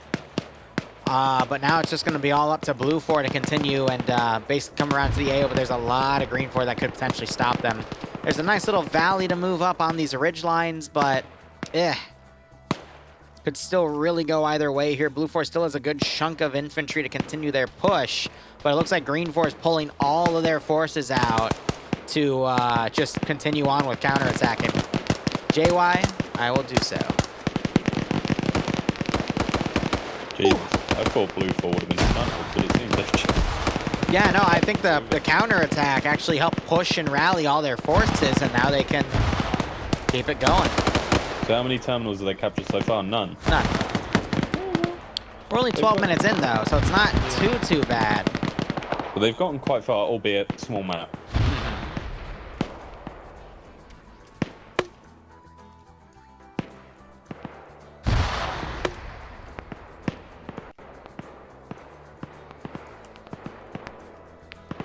You still got Scandy stuck on that hill. They're dealing with stragglers, so they can't support in this final push. But looking at everything, Charlie coming out as well. They could come around and then hit on the flank here, or they could push out to support Scandy, and then these two groups can merge and then hit the flank of Blue 4's attack. I don't see Blue 4 winning this, in all honesty. Yeah, I think they're going to be able to get a capture on Terminal 1, but I think Green 4 are just too well organized here to allow Blue 4 to gain any ground after this, in all honesty. I'm doing all right, Scott. I hope you're doing okay as well.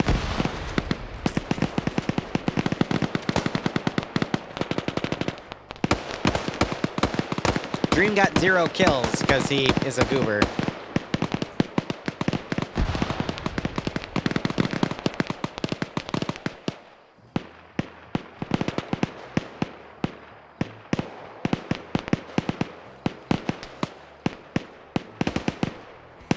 They got this force coming up. Yes, I hydrate, don't worry.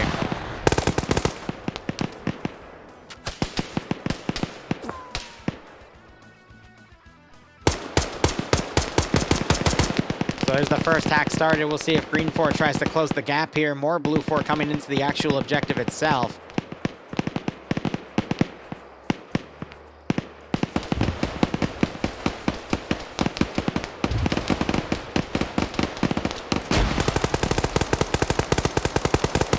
Now the one issue here is Blue 4 is going to have to vacate this position when the terminal finishes the hack. Green 4 doesn't seem to be making too much of an effort to push in and stop it. And you already see Blue 4 quickly pulling out because they realize they're not going to have a lot of time to actually get out of there. I wouldn't be surprised if Green 4 are letting... They're coming for a valley now, and they've got Delta on one side, now on the other. And they're now just moving into a kill zone. If they can get some nades out, it would be huge, but they're not capitalizing on it at the moment. So you got to be careful, too, because a lot of Blue 4's group is still cut off from this small force going forward. But not a lot of Green 4 are there on the defensive line. They're all kind of just around. So if one group actually manages to break through, in terms of Blue 4 breaking through Green 4, they could still rush this objective because a lot of Green 4 is out of position. I think Lurch just popped the nade into Valley before. Nice.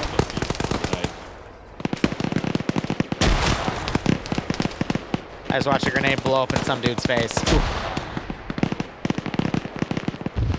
We need to see Scandy and Charlie now push on the rear, because if they keep out of this position, they're not going to do too much. I think it's still evenly split between the remaining Green 4 Garrison and Blue 4, if not slightly in Blue 4's favor, which is why we need to see these two squads that did this flanking attack coming around and start hitting the rear of Blue 4. Amaji just managed to save 100 out while holding a smoke, but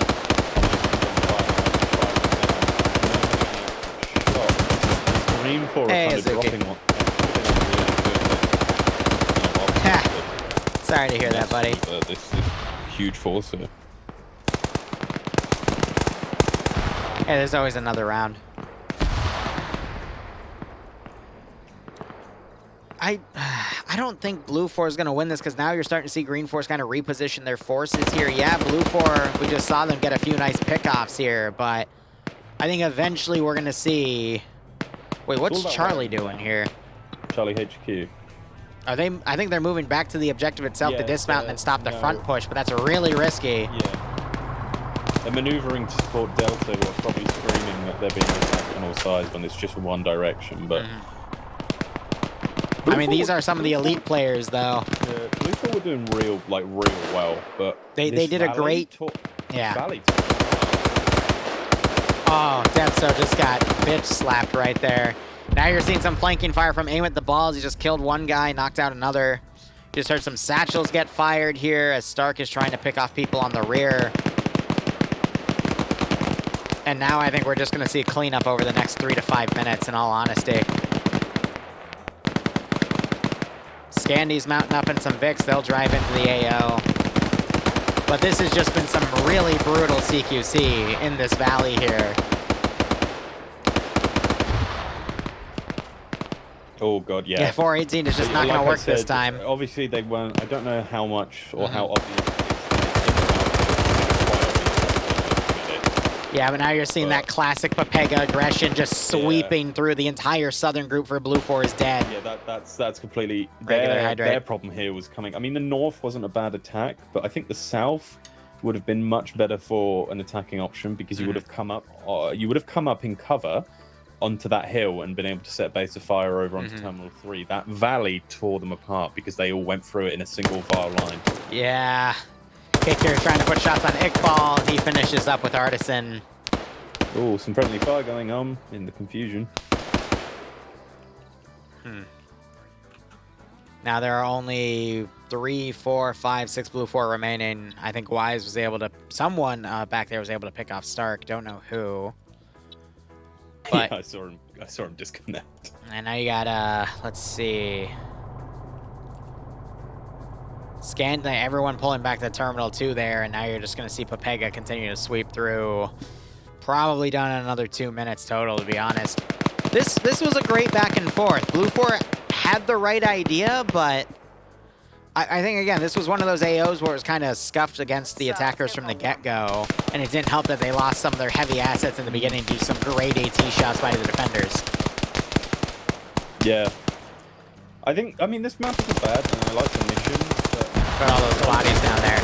And especially where Blue 4 had to come from, they just don't have a lot of options, and Green 4 were really well positioned to place their AT where they wanted, where Bravo 2 was, and where Bravo HQ was. Obviously now they've been pushed off, but those AT shots is what, you know, that started like a domino effect of just ruining Blue 4's ultimate plan. Blue 4 down to 5.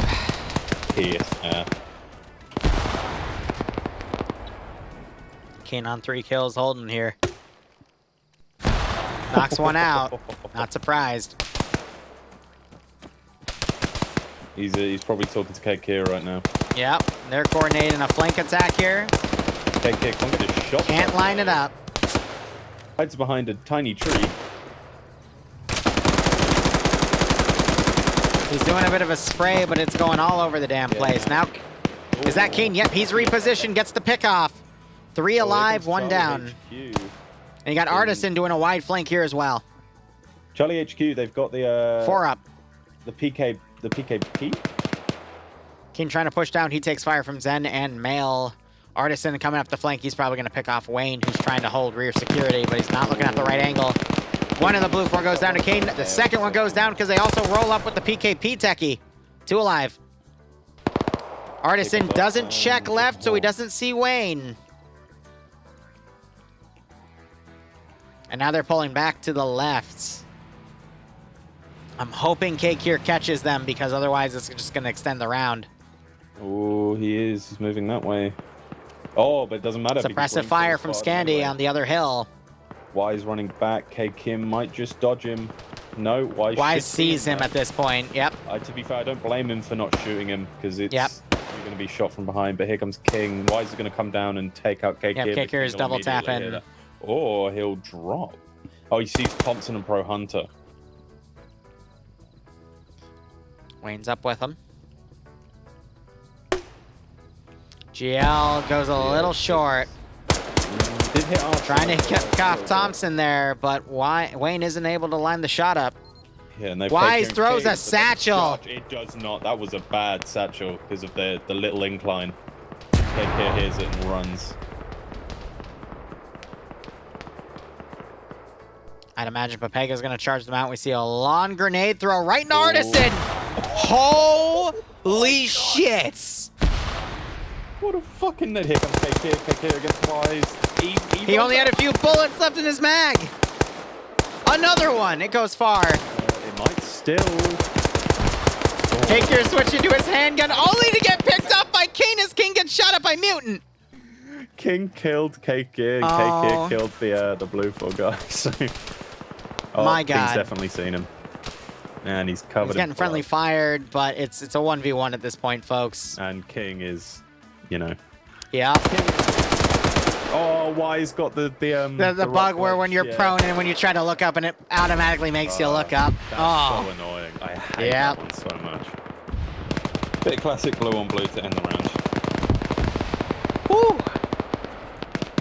Green 4, again, the defenders decisively won that because of the counterattacks. Because they put the right people on defense. Exploding within the first 5 minutes was an interesting thing. I bet it was, buddy. And a regular hydrate to chase. You know, enjoyable nonetheless. Yep, have fun. Yep. All right. We're going to go into round 3, and again, we'll be doing some DayZ after all of this, guys, so don't go anywhere, because we're going to take that into the NA branch. We're going to be playing on a new server, testing it out. I'm looking for some alternate options here. All right, this is round 3, where... Here we go. Viralati. Op 4 is attacking 3 green 4 stashes.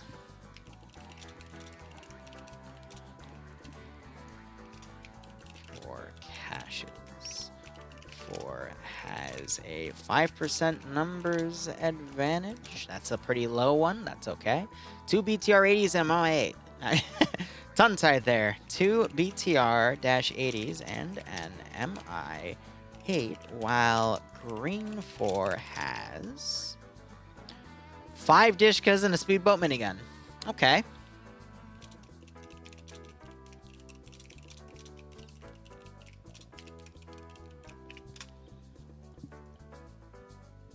And then map, we will change that to Viralati.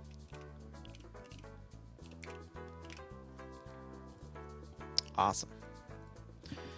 All right, and here we are on our intermission phase. So I've only written down a few highlights, which is a-okay because I have a lot of stuff there here, but we'll see how all that goes. That's okay. We got a lot of fun stuff to try.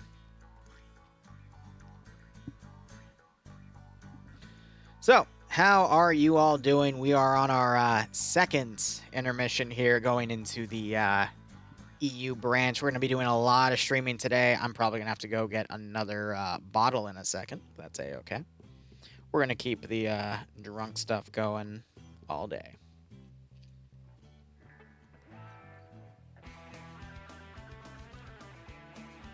You know, I know exactly what I'm going to do. BRB. I'm going to go get another bottle.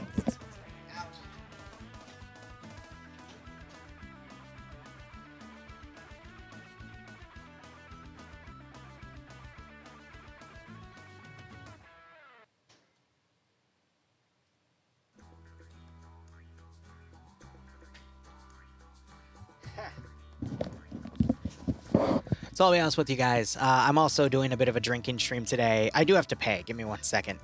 Simply because I have these Seagram's Escapes Italian ice drinks that were brought over for our, whatchamacallit, our 4th of July party.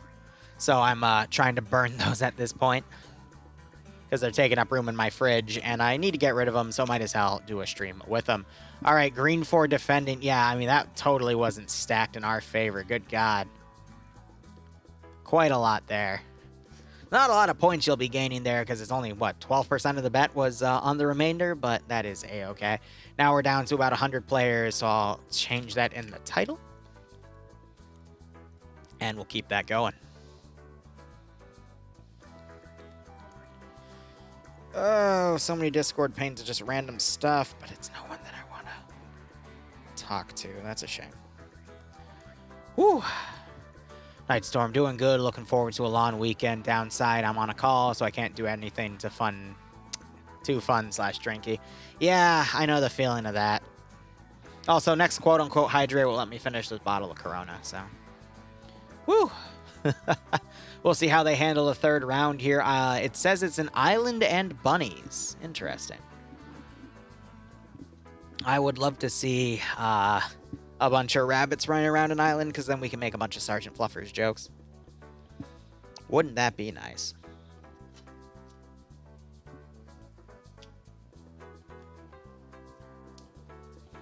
Let's see, other random bits other than whatever he said with, you know, Daisy and then going to the NA branch. For those of you just dropping by, there will be a Phasmophobia stream on Sunday at about 8 p.m. Eastern Standard Time. I have an SCP op planned on Saturday. We'll be covering AFI's PvP event on Saturday as well. That one's going to be around noon. And then Sunday, I'm also going to try to be not only doing an op, but trying to do a... whatchamacallit, one of the SOG things, but I don't know. We'll see. Have I ever played Daisy Deer Isle? No, I have not. I've only played Namalsk, Chimes, Chernaris, and there was one other one which I can't think of at the moment. Though I think my favorite one, regular hydrate, you got it. My favorite one was a Namalsk server build that Frost made, where it was also the hardcore version of Namalsk, where you had to make sure you didn't freeze to death. That one was pretty damn fun. Whew. Righto, 10 Delta. We'll see you when you come back. Raptors question mark? I mean, the Raptors one... Oh, you're right. Yeah, and we played Essaker. Raptors on Essaker was pretty fun. It wasn't my favorite, though, but that was pretty good.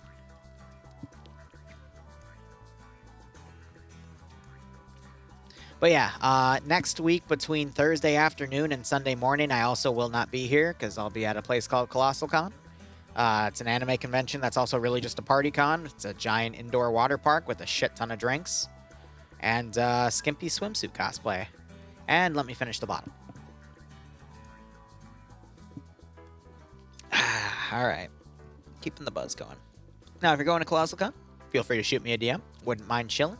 Otherwise, I'm just going to be chilling with Bloodwayne and my brother, who is also joining us, so.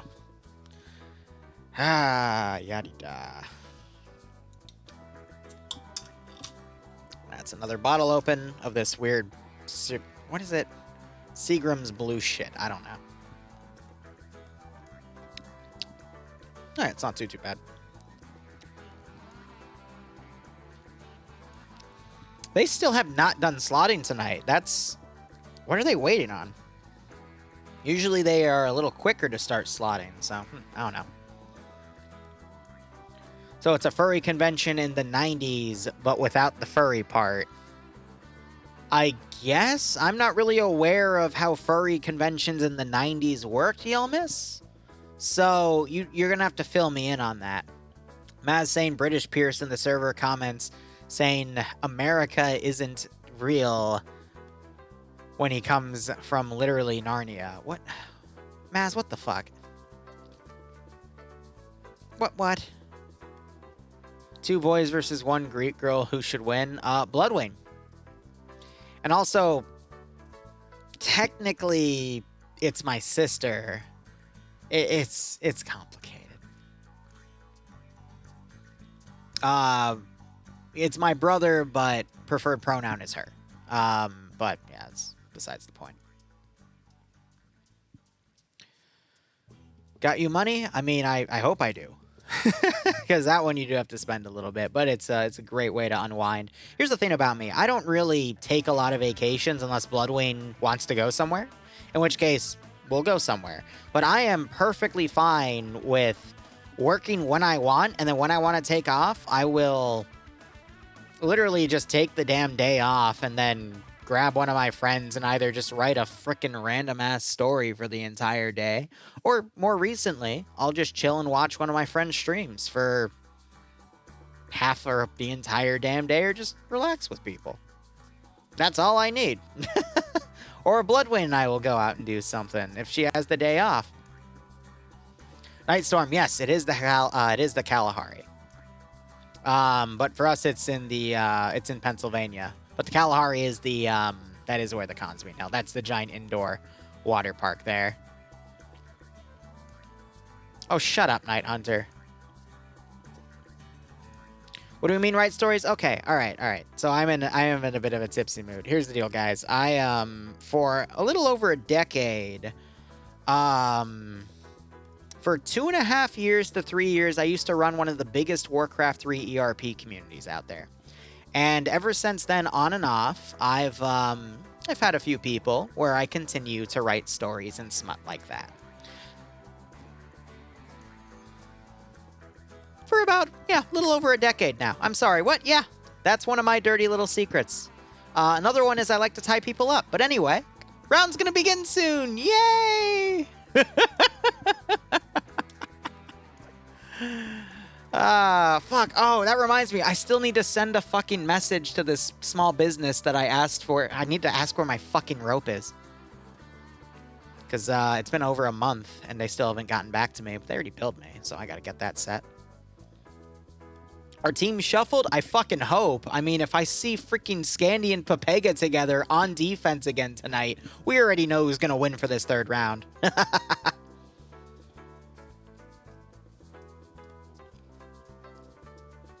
Oh, I hope it's not busy next weekend, though, at the Kalahari, though. It might be, but I remember we canceled last year because not only COVID, but, they let everyone back, and people are going to go crazy. Bitch, pay up with the smut. Look, here's the deal. We all have our different forms of escapism.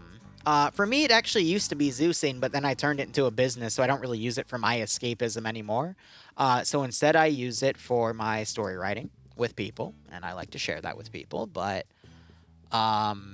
that's just how I turn my damn brain off and pretend to be somewhere else. Some people watch anime, some people play video games. That's all their forms of escapism, but me, I prefer to write my own stuff.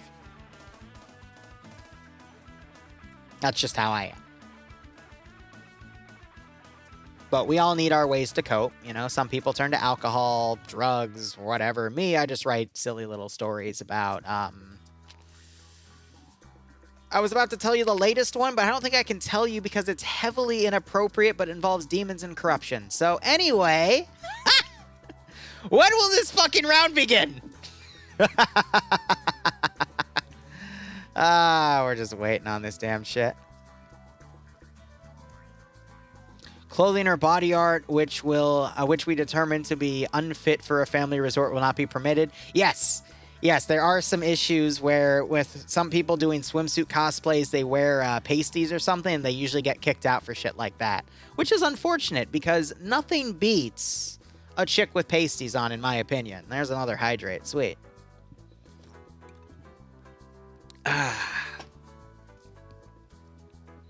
Blood for the blood gods, sluts for Slanesh. Yeah, pretty much.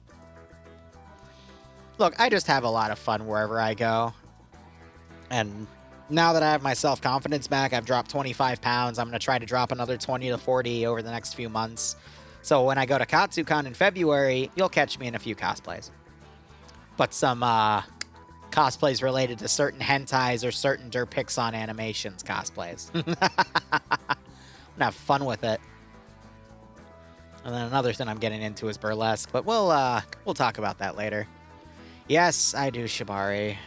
On the side. And I don't think I can really talk about it because, yeah, there's a lot of stuff. Y'all need Jesus. I used to, no, I still have this friend. we lived in a dorm room together in college, and whenever I'd say something or do something really inappropriate, she would literally scream at me and say, "Y'all need Jesus," just in like a really nice southern accent. By the first, so the first half of the year she would do that, and then the second half of the year she would say, "I'd say you need Jesus, but I don't want Jesus anywhere near you." Ah, freaking Kate. I miss that goober. But yeah, no, one of the years I was in college, it was myself, Bloodwayne, a brother and sister who we're still good friends with, and then a mutual friend who acted as an intermediary between Bloodwayne and myself, who unfortunately is not in the country anymore, but used to be a good friend of mine. Hey, it's art, yeah, right? Bonk everyone in the damn chats. This is why I don't drink, guys, because then I just reveal more about me. And then you start to realize that I'm not just some Zeus, I'm actually just a pervert in a chair. But that's where the fun is, man. Here's the deal. Like, I met someone the other day. No, not the other day. How would I word this story? I've met a few people that I just find so damn boring. You know, some simple people that just want to live their lives. They live at the goody two-shoes and whatnot, and they just, you know, work with the system. I can't stand those people because they just don't have any character to them. And then, you know, they'll also set limits with me of, okay, I can't joke about anything about XYZ that's, you know, smutty or whatever. And I'm fine with that, but I just find them so boring. Because it just turns into small talk, like, how's your pet? How's the weather? How's your apartment? You know, just, you don't get into anything personal. Because when you start getting to the personal stuff, that's when you really start to learn about people and who they are and what they're about. And that's how you really get to know whether or not you want to be a friend with them or not. Holy crap. I've had a friendship recently just absolutely change how I think as a human fucking being. Like, damn.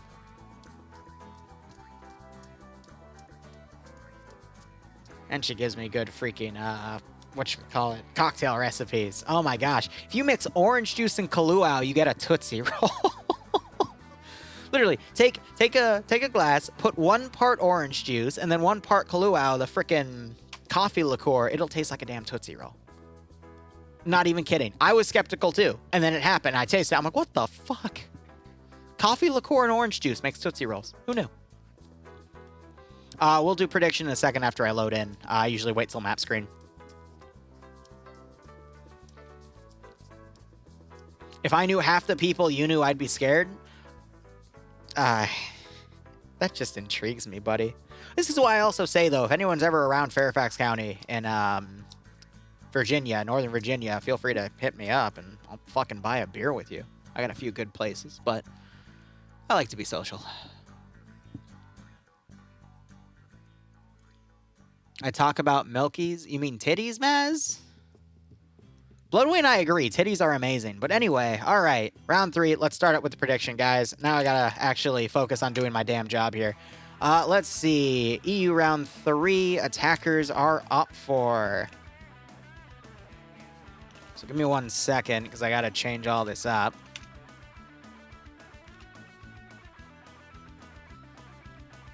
So I'm going to put green 4 in the blue 4 slot. Op 4 is the attacker slot, so Op 4 gets the pink texture. What do you mean I must provide an outcome? What? There we go. And we'll put that on now. There you guys go.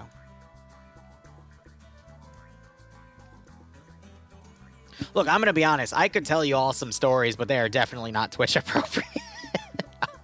I could also get into my writing, but it is definitely not Twitch appropriate. That's okay. The privileged few that write it with me always tell me they appreciate it. That's all I need.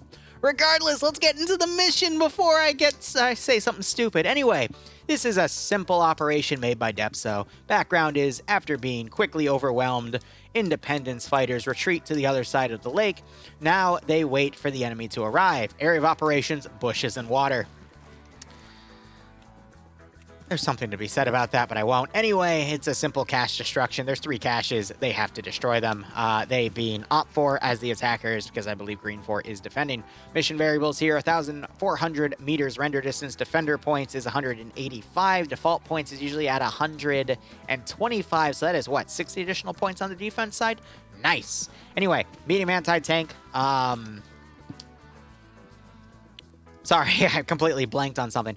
That is 2 AT rounds per side between a Maz and an RPG-32. You got to remember, the gunner of the AT weapon gets 2 rounds, and then his assistant gets 2 rounds, which is what's meant by when they say per person there. If there was different numbers listed here, multiple different types of rounds, then they'd also get that. It's basically just showing you who gets what per side. Anyway, Op 4 are going to be your modern Russian Marine kits. Loadouts are going to be AK-74s or AKSs, and then you got RPKs, PKPs for the support machine guns here, both the LMG and the medium machine gun. Light anti-tank is going to be the RPG-26 Recon, which was under X-Ray. Doesn't matter because FNF has scrubbed Recon out. And then crew and aviation get a choice of either the PP-2000 or an AKS. Nothing on crew-served weapons. Op 4 gets 2 BTR-80s, an MI-8, and 4 Gaz transports. Interesting.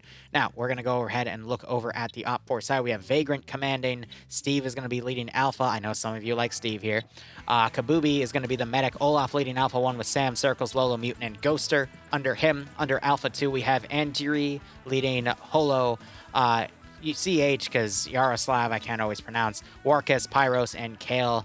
Flux leading Bravo with Roster as the squad medic, with Arma Jesus leading Bravo 1 with SL Dream, Fez, Waldo, Sprazi, Bant, and Major Com. Cake here leading Bravo 2 with Legal Action King, Korvac, Artisan, and Space Cowboy Carl. Puma leading Charlie, with Charlie 1 being led by Pro Hunter, with Thompson, Solomon, Mac Marine, Name at the Balls, and Mike under him. Ash leading Charlie 2 with Tackleberry, Lurch, Wheaton, Morgan, Swola, and Eric Hiru under him. Yuru, Leziak, and Deska Keeper taking one of the Vics. Grav and Banks taking the other Vics. The Vics in this case being BTR-80s. And then G-Legs, Curie, and Seismo are going to be flying the MI-8. And the fact that there's 3 of them means that that is the MI-8, which is the gunboat version, which we see over here. Gunboat I like to call helicopters that have multiple, well, guns on the side. Looks like they only get 2. They don't have the front-firing one, so that is unfortunate. Otherwise, we already see Op 4 starting to mount up. They have boats somewhere. No, they don't. Okay, it's just going to be a bridge hold. Interesting. Meanwhile, looking over at Green 4 here, we have the speedboat minigun tucked away. That's the boat I was looking for. So that's going to have a minigun and then a forward-firing 50 cal or another minigun, depending on how it's rescripted, which we don't always get to see. Regardless, Green 4 settings are as follows. They have the fictional Balkan Defense League Duck Hunter camouflage made by Maz. So they'll have a mix of a few different choices of guns here, from AKMs with Zentico rails to take Western optics, or M16A3s or Colt carbines. Their machine guns are going to be an RPK and a PKP. Light anti-tank is going to be the M136. Recon doesn't matter because it got scrubbed out. And then a choice of a PP2000 or a Colt carbine. Assets, otherwise, 5 static Dishkas, 1 speedboat minigun, and 2 transport trucks. Now, looking over at their roster, we have Pierce commanding. I know what you're going to say in chat. Don't say it. You know my rule about that. Nemesis leading Alpha HQ, with Alpha 1 being led by Casual, who is out for a swim right now, interesting enough. Colas, Whiplash, Flying Fin, Naps, Dobbs, and Cats under him. Balitarian leading Bravo HQ, with Shut It Down leading Bravo 1 with Skits, Ken, Joseph, Ferry, and Zally under him. Ronnie Killer leading Bravo 2 with Nemo, Winged Potato, and Dataler under him. Charlie being led by Azuki with Glugman as the medic.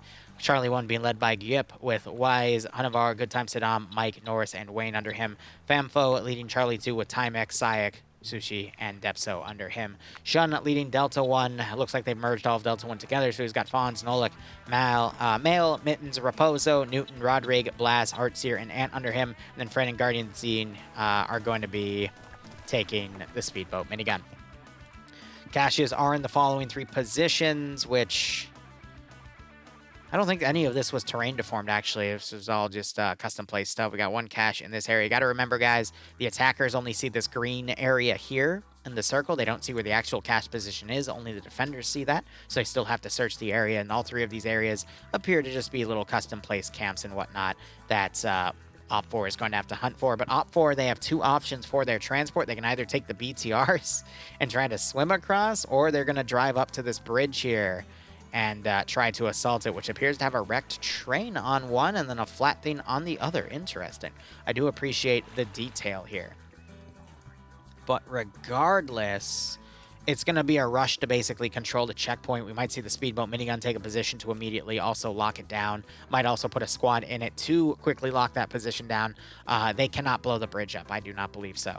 So we'll just have to see how this all plays out. I'm surprised that F&F passed a mission that allowed for only one choke point. I guess because of the distance between both groups, and OpForce should be poised to immediately go out on it, but that's only if they start deploying. But they also get the helicopter, which they can use to land anywhere in the far rear line, possibly at this LZ area over here, so they can then walk in on foot, which is probably why they allowed it, and why there's no AA on the Green Force side. Anyway, I gotta catch up with a few things. Ranger Austin, thanks for the tier 1 sub. I hope you keep enjoying the operations. I do hope you get a nice kick out of this FNF stream. Also, there is a quote-unquote hydrate. Give me 1 second.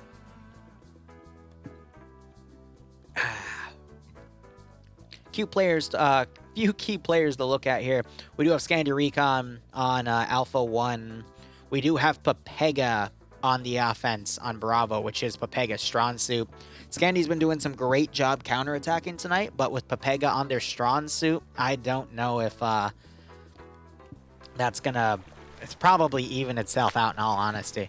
The boat doesn't have AA, but it has AAA in the form of a minigun on the rear and this possibly either another minigun or a 50 cal. Usually that's a grenade machine gun, but it always gets rescripted. But the boat can fly out of bounds and then land on the northern side unmolested, so I don't see that helicopter getting shot down if they decide to use it as, you know, transport.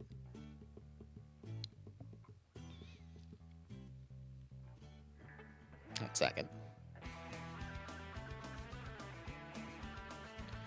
I'm merely doing commentary right now. I'm not doing any actual Zeusing. Because why use a Zeus interface when you can use a spectator interface? And the spectator interface is better for your frames rather than the Zeus interface. Plus, I wouldn't even trust myself when I drink, because y'all make me get drunk, to not spawn something to just ruin someone's night or whatnot.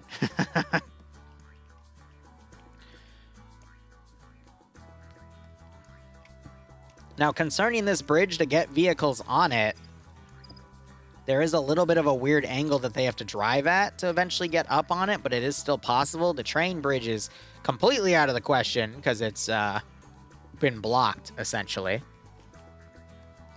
But otherwise, here, we're just going to have to wait to see what OpFor decides to do. If they decide to load up everyone in the helicopter, or if they're going to just take the trucks and the BTRs, drive them over here during their safe start, and then just charge ahead.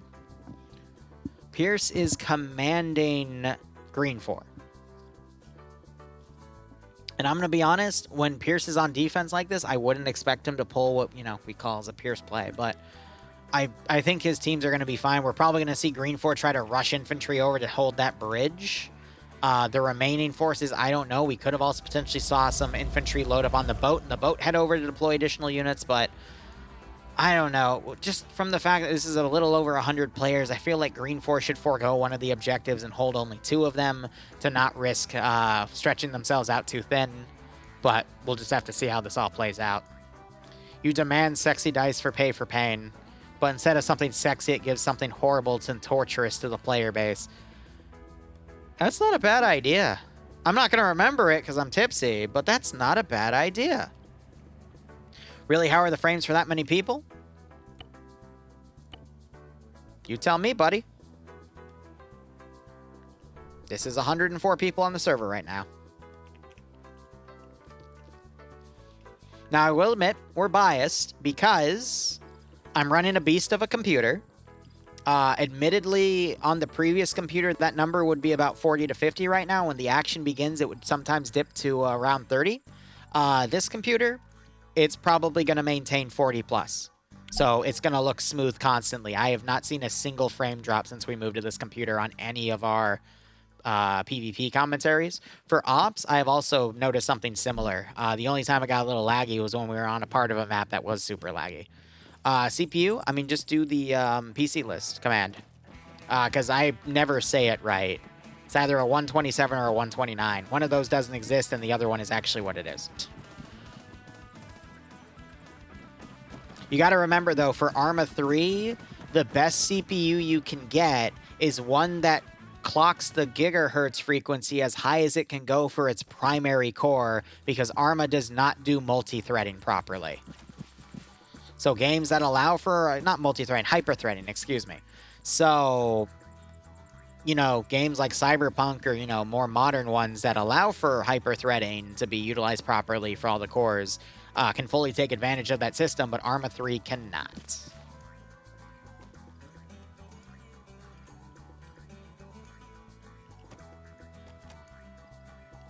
So I assume they're making a plan. Hopefully by tomorrow with AFI, I'll fix my freaking plugin issue and we'll be able to hear them on the ground again. And from there, we'll continue to go on. Green 4, meanwhile, is scaring me because they're slightly divided here. Looks like a lot of the infantry have opted to come onto this position, some holding one sector, the others potentially going to run up and hold the bridge. We still have Alpha 1 back here. Looks like they're going to load up in a truck, though, and move out. That's Scandi, and then we have the boat here on standby. I wouldn't expect a boat battle because there isn't a boat on Op 4 side, but it looks like they do have one crewman up here already looking at them and starting to scout out objectives. This is huge, though, because the attackers can now determine where the defenders are and plan their scenario accordingly. So if they see that there's no one on that cache, they can adjust things and attack from, you know, different angles.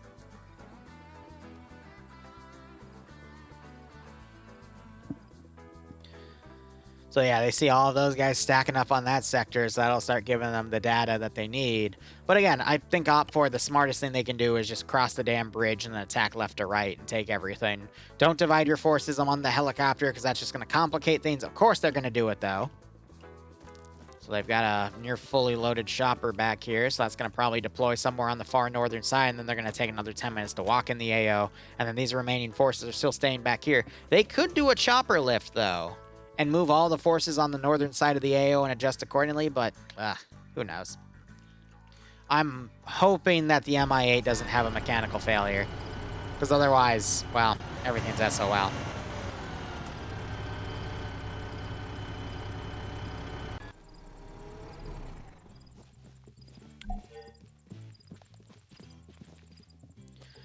Two minutes. Green 4 does not have any man pads, no. If they did, we would see them in the medium anti-tank setting. They only have Mazes.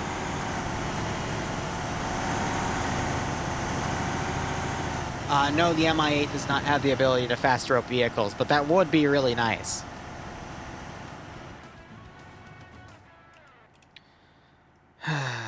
So, like I said, if Green 4 was... I'm a little worried they're kind of dropping the ball here, but judging from the fact they're just kind of staying laid around right here means that I think they're just going to ferry everyone with the Mi-8, which is going to take another 2 trips, which is just going to mean that this scenario is going to take a while, in all honesty. Because that Mi-8 is going to probably do something like this. Land, and then back. Land, land, land, land, and then fly over the infantry, and that whole process is going to take about 15 minutes.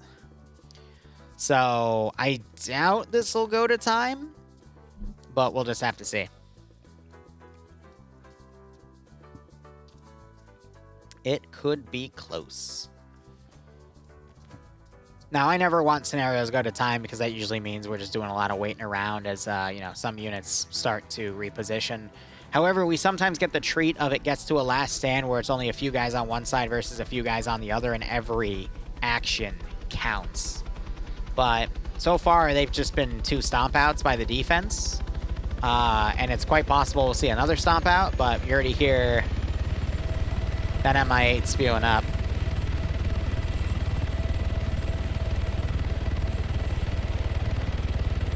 We'll have to see how this works out. Yeah, it's a fully loaded Mi-8, so... Clear the lifts. There she go. And judging from the fact that the infantry are staying here shows me that they're just going to do Mi-8s going left, right, and center. BTR, meanwhile, is not opting to move up the route. They have an infantry dismount, and then we also have Green 4 sending forces along here to try to look for any potential MI8 landings. That's why you got Scandi Recon down here. They're going to be covering this sector, and then this truck's going to be covering that sector. Oh, if they find some good positions, though, they could potentially snipe that MI8 and then force all of Op4 to go in on foot. Oh, okay, they're going to be swinging around the southern side, which I would not have recommended because that could potentially give the boat an angle to spot your MI8 coming through. What's the maximum render distance here again? 1,400. So he can literally see, like, up to here at that range, if not slightly more. So that MI8 needs to do an incredibly wide berth if it wants to use this route because the boat can just spot it otherwise. And that's going to then tip off Green 4 to potentially snipe it with AT.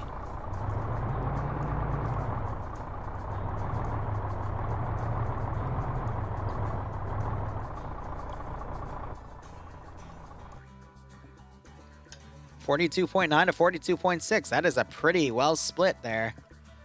I'm going to be honest. I want to say it's defenders right now that have the advantage because they're really booking it on this plan because they don't want to do a choke point fight.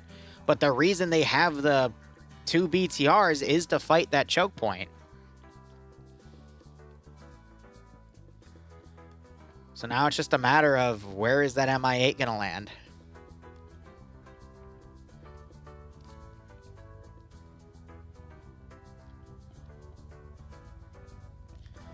BTRs aren't on the bridge yet. Again, they're playing this incredibly cautiously. There's the MIA. Oh, God. Where's the AT? Where's the AT? Don't tell me they're just going to ambush it. Ah, they only have a stick. He needs to put that on his back and triple time it up. Otherwise, he's not going to make it.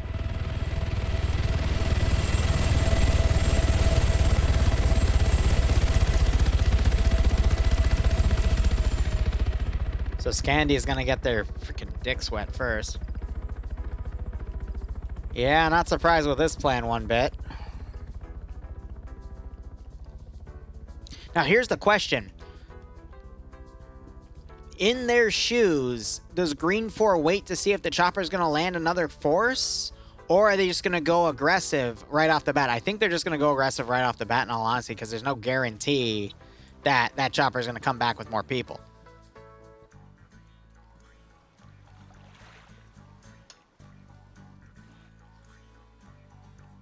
So now we just have to wait this out.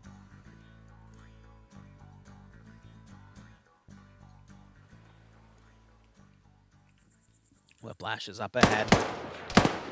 Now you got some shots going back and forth. They might have spotted Nafs, who already has 2 kills. You see one of the bodies right there. This is going to force the chopper to find a different dismount point. And then they might run into that other Green 4 group, which would be hilarious. Chopper again doing that wide berth.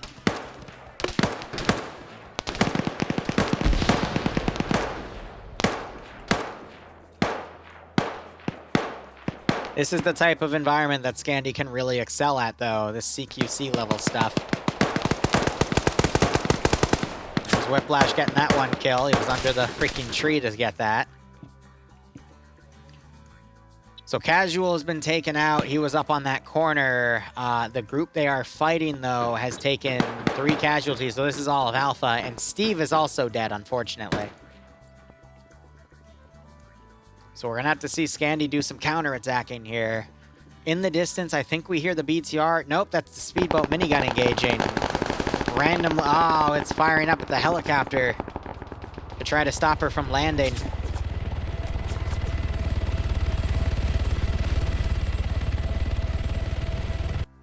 Ooh.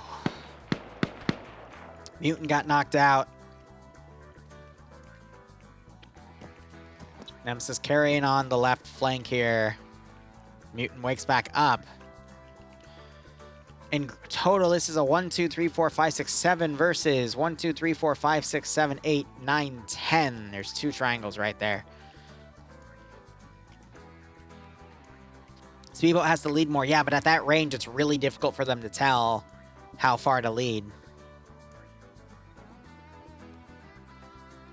So we'll see if Op4 opts to send more forces around that angle. But as you can see, there's still a bunch of guys down there. Probably a third trip is coming.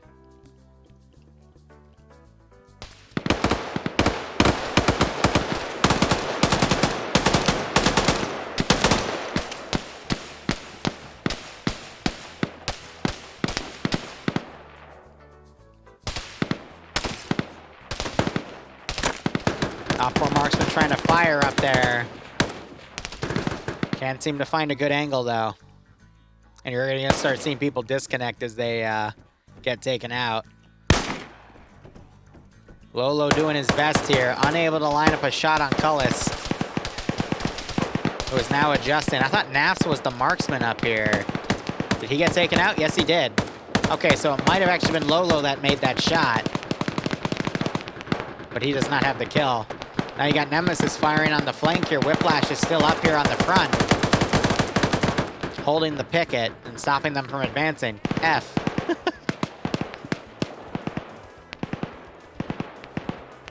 Op4 is going to land in with more. We'll see if there's any AT. Flying Finn does have a stick.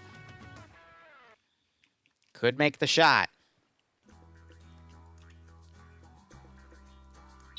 We also have some reinforcements coming up. This is 5 more people that could come in on the flank. So if that MI8 comes in and lands, Green 4 will be reinforced. So both sides getting reinforcements here.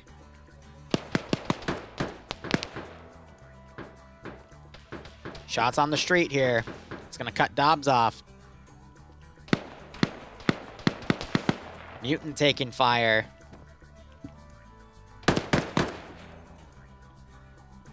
MI8 still continuing to come around.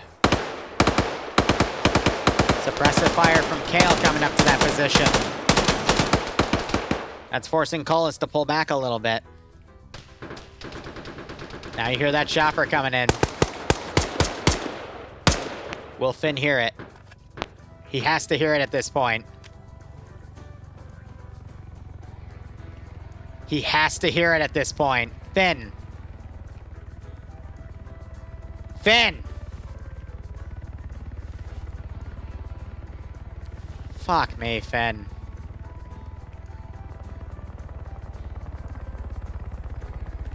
Fuck me, Finn. He lost his opportunity there. That's another wave of Op4 coming in. You got Delta 1 deploying up here. Speedboat can't leave that sector to come around and assist, otherwise they probably would. I was hoping Finn would hear it and snipe it. It was Iander. Ooh.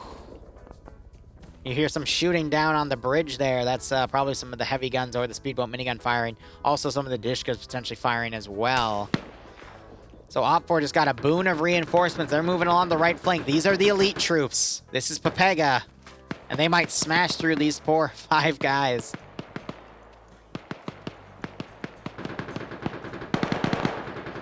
They got the Maz set up as well, but I mean, these guys can be coming around the flank. They can run into that group. They've already been spotted. GL's going wide.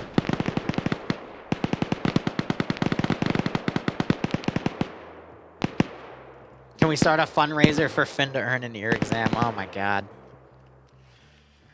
So balance of powers back in Op4's favor because they got not only reinforced, but a lot of good players on this side. Guys that can easily counter Scandi. You got a few of them coming up on the right here, though, taking pot shots. Green 4 aren't going to have the numbers to maintain this, though. Got some crossfire over here. They're firing in Nemesis' direction. And they are just choosing to keep going. Whiplash still holding firm over there.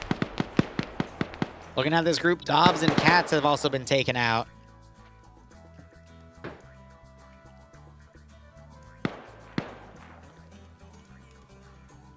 Green 4's trying to do this wide flank to get behind them. They might catch Fez out of position here. Nope, they're still going. And there's a massive amount of breakthrough happening right here on Op4. Last helicopter has picked them up. They're now going north. They might choose a different area, or they're just going to tease that and then go south. Fancy hydrate, you got it.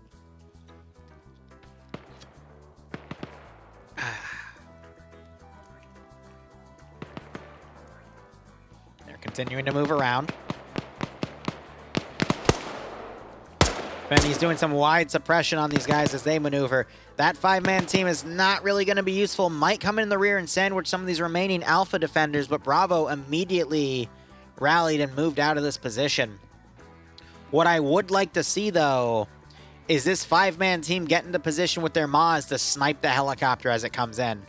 That is what I would like. And I do agree, Green Force should potentially disengage here because they really risk being outflanked and overwhelmed. But there is still the potential for a really cool mass cast to happen if that Moz Gunner or Finn get into proper positions here. I think it's going to be unlikely at best. But a lot of opportunity has shown up here. But I feel like Green Force should have wised up to this at this point because there's no activity on the damn bridge. They've just been shooting at BTRs. I hydrated, don't you worry. There's a regular one. You gotta give the request before you tell me to hydrate, sir. I hear the MI8. Who has the Moz? Moz is out.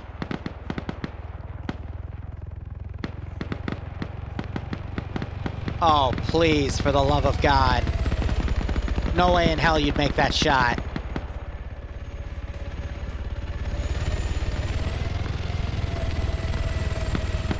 Finn. Finn, this is your ballpark, buddy. You're too busy engaging. Oh, Finn, you beautiful bastard. Come on. I hear it. Yes. You just pulled to be blocked by a tree. Oh. He wounds me so hard. All right, Op4's gotten all their forces deployed at this point. BTRs aren't in a position to assist. Green Force now turning a massive amount of forces. Their entirety of Charlie and Platoon now over... Oh. Damn.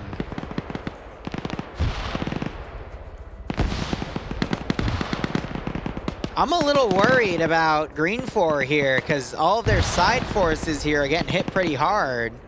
You got Whiplash on a 3-kill streak right now, still playing CQC. Olaf just...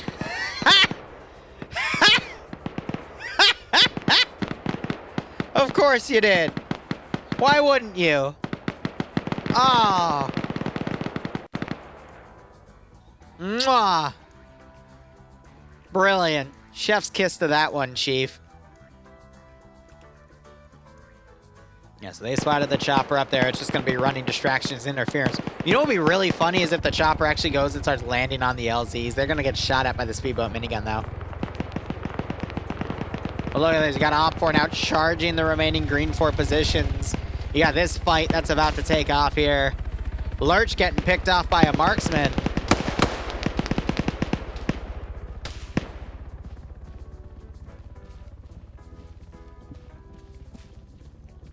Ooh, all right. He wakes back up. Now there's a lot of Op4. It's just, there's so much intermingling right now.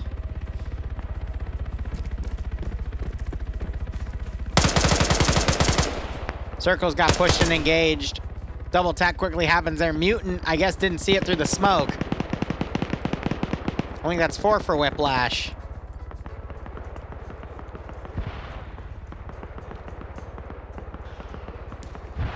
Moz round under. Whiplash quickly pulling back. Running circles around the Op4 defenders here. Literally, Mutant just put his head into Whiplash's gun. Oh, Olaf, I think, caught him. Yeah, there goes Whip. Oh, but Ghoster takes out Olaf! Brilliant. You did not just double tap. Oh my freaking god. Now look at this fight. Shoot first and ask questions later. That's the Arma 3 PvP moto. Alright, so Green 4 are now starting to get pushed on multiple sides here from this attack group. You still have these two guys getting pushed by a majority of... Oh, this is Papega fighting some Scandi folk. That's gonna be messy. Green Force still have a defensive garrison back here, though, and they still have a group north here. I think Op4 are going to smash through the remaining lines and just get it to the caches at this point. Cullis taking some aerial fire. He's knocked out. Solomon taken out. Pro Hunter also taken out by Norris with the... He has the machine gun, isn't he? No, he just has an AK. Interesting. Solomon wakes up. Norris on his 3rd kill now. Norris is also a very good player, we sometimes hear. Moto, Motto, Mudo. You know what I mean. I don't know. I mean, this Op4 group is weakening. Green 4's got a decent defensive line as they start to counterattack here. Oh yeah, shoot first, then double tap, then you ask questions. Yeah, totally in that order. Op4's leadership is still up here, but they've been taking quite a few casualties. Green 4 running around on their back line. You're seeing some stray firefights out here. Chun trying to knock out Sprazzy. Unable to land the killing blow, though. I know you do. I love this game in this place. I know you do. Okay, Kid just friendly fired me. Of course he did. After I killed an enemy. So, Well, that explains why Kid has a -1 kill. Yep. Remember, no good deed ever goes unpunished. I know. Jesus Christ. This was just a shit show from fucking start to end. I don't doubt it. Vagrant and Azuki running circles on each other, but Azuki just mag dumps him to the face with the AK. Woo! Yeah, so I can give a little insight to what the plan was. Obviously, you can tell partially what the plan was. But wow. I don't know, because Vagrant's a good commander. Mm-hmm. I enjoy when he commands. Oh, I just heard the chopper get hit. What I find really weird is that he decided... I know there was a bridge, and that was it, but... Also, Maz is saying you apparently shot at Pepega multiple times, which is why you got killed. No, I didn't. Okay, well, have your argument outside of the channel then. Depso going down. Oh, is he talking about the past, where I've killed my friends? I don't know, but again, take it outside. I'm just relaying what he said. Oh, yeah, no, it's fine, I'm not mad about it. So a lot of Op4's main group here have been taken out. They're trying to rally, but I think Green 4 have bounced this back, but continue. Yeah, I was just going to say, I don't understand the point of lifting in one squad at a time, especially when, you know, it was, what, a period of 2 minutes between each squad? A little over 2 minutes getting in, and also Scandy dropped the ball on their AT, but they could have sniped that helicopter if they were paying attention. But yeah, it just was a clusterfuck because at the start, Alpha I got you, Matt. Sorry, I didn't see it that way. I'm also tipsy, so... hit early, and then Charlie came in, and Charlie got hit on the back. Honestly, not my favorite mission. In fact, I really don't like this mission. Azuki running circles around, gets flanked and eliminated by Morgan. Oh, man. And then you still have Flying Finn just running from Pepega all the way to the southeast and eventually taken out. With a martyrdom on him. They've just abandoned all the... Yeah, no, there's no... not. This is... Red 4 have been destroyed and just...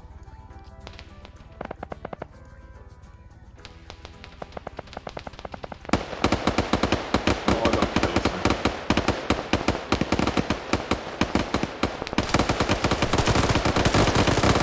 Ooh, Wheaton panic firing at Depso at this point after he got shot in the back multiple times. Norris taking out his handgun to finish him off. Hunavar also helps out, and that's another kill. Now it's just up to Morgan right here, crawling around.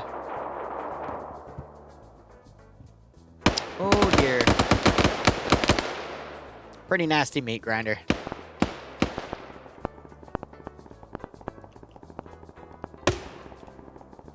Right, JL's going out. And I will see you next time. All right. Bye-bye. Bye.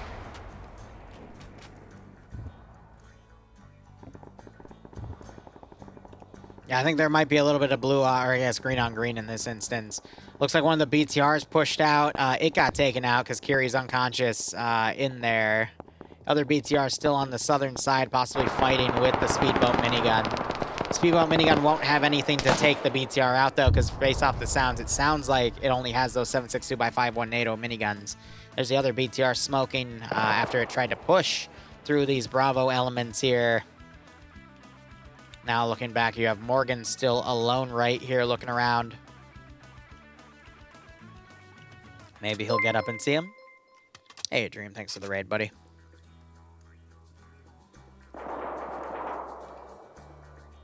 Now we wait. Got this Green 4 group that's completely reinforced. Those 5 people, I think, came back and joined them. Now they're going to be doing a sweep. And now you're going to have Papega doing a rush down the line. But there's no defenders at any of these objectives. So here's what I think is going to happen. They're going to take out the first one. You're going to see Green 4 rally up and hit this position. Op 4 is going to take out this one. And then you're going to see a final fight right here. That's my prediction right there, and it could go either way. You still have the speedboat minigun in the harbor, though, and you still have that BTR, which might try to do something stupid like drive over the damn side.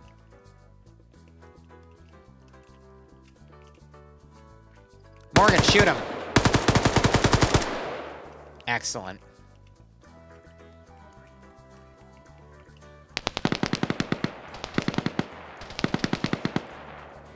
More gunfire from over here. That's because Swola started running out. This is going to keep these guys distracted up here to allow Op 4 more time to hook around. Ooh, Morgan with another kill. Literally, just stay prone. Works every time.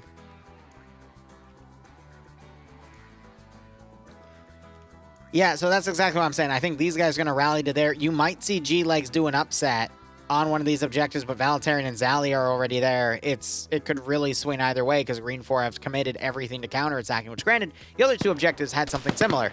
The defenders just committed to a counterattack and 4 went the objective because they just followed where the players were. That could still happen here. But you got Papega right here, and all of Scandi is dead. So they are the top troops on the field right now. And there's not a lot that can really challenge them.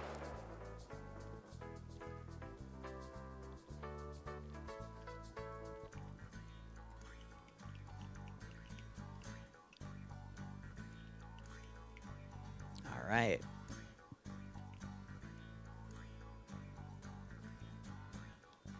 Yeah, Morgan just going to lay low at this point. Swola still coming up to back him up. Green 4 have done this battle line right here, I guess, to comb around. But based off of their angle, I think they can make it to these 2 objectives as Op 4 is getting around there. But I also feel like Green 4 doesn't have 100% idea of what's going on right now. Though I do see Wise suppressing over at Swola's position as he moves in. So maybe these 2 guys can continue to act as interdictory forces for Green 4. But this could still swing either way just because of the speed of where things are going. But I am actually leaning towards Op 4 right now because they have some of the best troops on the field. Got names like Bayant, Flux, K-Cure, Roster, Legal Action, Arma Jesus. I mean, these are some of the best you see in FNF. And in a fight where both sides are kind of rushing on each other, it could really go either way. Tymek getting the kill on Morgan finally. Though it doesn't credit him with the kill. It might have been Norris that got it? No, he was already on 4. So I don't know what got him there. So now you only got Swola back here, and I don't really know what he's pulling. Then you got G-Legs on the outskirts here as well. Again, potential for upsets. If he manages to take out these guys and use their ammo and then take out the freaking cash. Or if he finds a Dishka, he could pick it up, put it next to the cash, and mag dump it with 12.7. That will destroy it. Now you see that Op 4, though, they're already moving around to the next cache because they've realized that no one's in here. So they've just sent 3 dudes in here. Artisan is the demo spec here. He could just set it on a 5-minute timer. The really smart thing to do in this scenario is to set this cache to like a 5 or 10-minute timer and then keep going. Probably a 5-minute, if not a 7-minute. Just so they can get on the other objectives and continue to be stealthy, because once they start blowing things up and things start disappearing on the map, such as this symbol, then Green 4 knows something is up. Now you still got Swola over here shooting at guys. That's causing some pull, which is really good. But already you see the rest of these forces starting to move out, so they're just looking for the cache at this point. There isn't a second explosive specialist, though, so they're going to have to send a few people in to do reconnaissance. But yeah, the fighting's going to be around right here. They're just looking around. I don't see a charge on this cache yet, which means I haven't found it just yet. But already you see some of the green 4 guys, again, turning around and trying to engage Swola, which is pinning them. That's allowing Op4 some more time to move up to the next cache position. And we'll see if they're able to turn it around.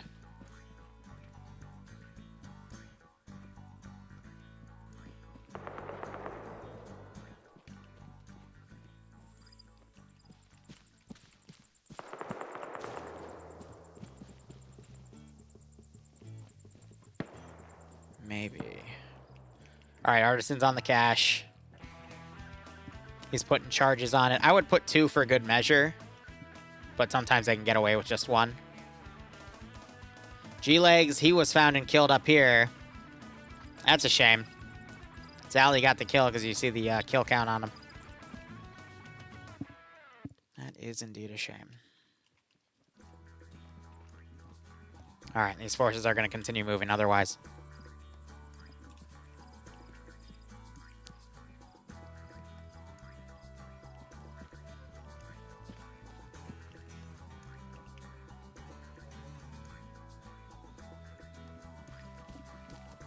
Quite possible they handed some charges out too, but yeah, no, Green Force bypassing this one. They're just going to head right to that one. This garrison might also trickle in as well, but if Op4 can just spearhead in, that's all they really need to do. So these 2 are staying. For what reason, I don't particularly know. He sets a second charge just in case. They're going to have a little bit of catch-up to do, but these guys, I'd imagine either someone here has a spare charge or 2 to do it, or they're just going to mag dump it.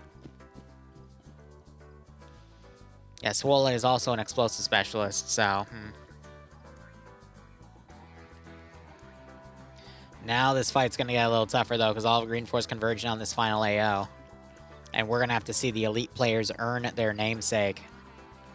But yeah, they found it, they opened it up, so they're probably going to mark it and leave it for the demo guys as they continue.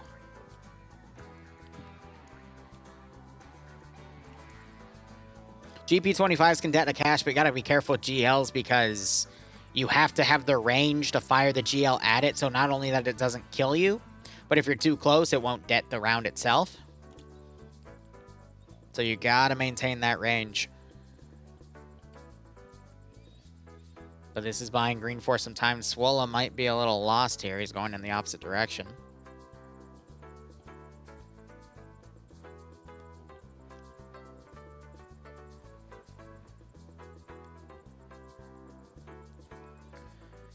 And now we just have to wait it out.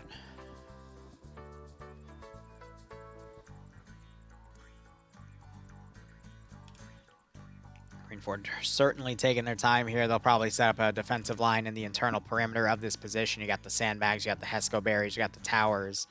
A few houses they might set up in as well. You still got the speedboat minigun, which has gone over and landed on the other side, which is kind of funny. I'd imagine they had to have put it on a timer, because if they didn't, they won't be within the minimum det range for it. Here, 1 second.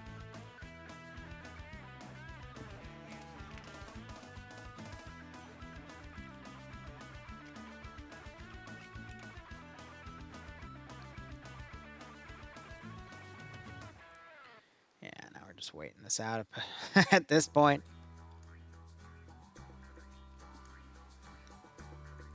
So Artisan, I'd imagine, is going to go in there and set up demo. Maybe they'll coordinate with Swola. Now you're starting to see some players roster quarterback and Bay, and they're going to start moving in.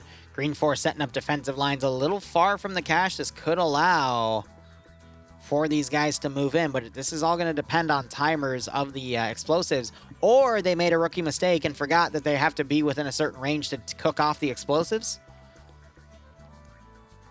But I'm doubting that. I would hate to see this round get flundered because of a rookie mistake like that. At which point it just becomes a race to get back. Now, I will say this BTR, they're not moving, so I doubt they're going to do anything.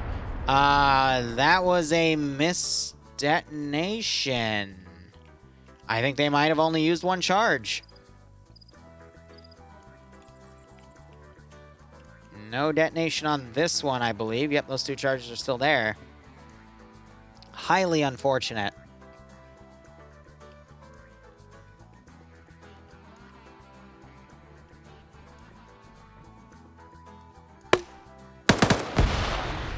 immediately knocking Sushi out, and Norris taken out as well. Bayant doing a great job timing both of those rounds.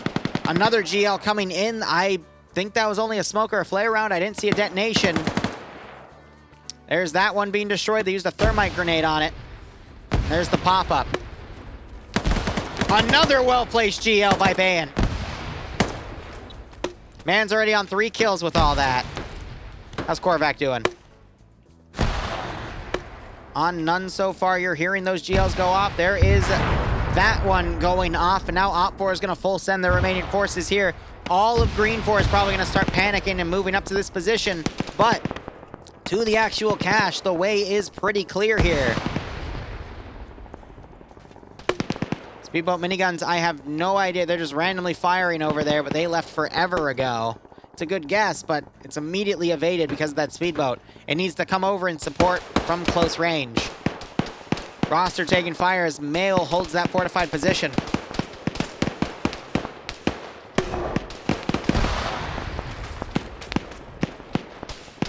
BTR is at a range to provide support, but I haven't seen any fire coming in just yet.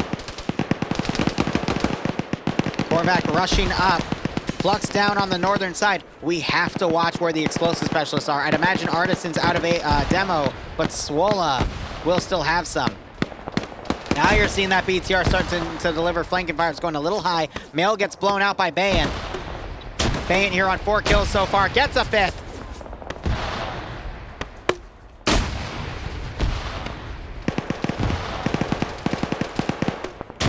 Now you're starting to see the rest of Green 4 coming around because they had no idea where this attack is coming from. We might just see Op4 win this one. Regular hydrate, you got it.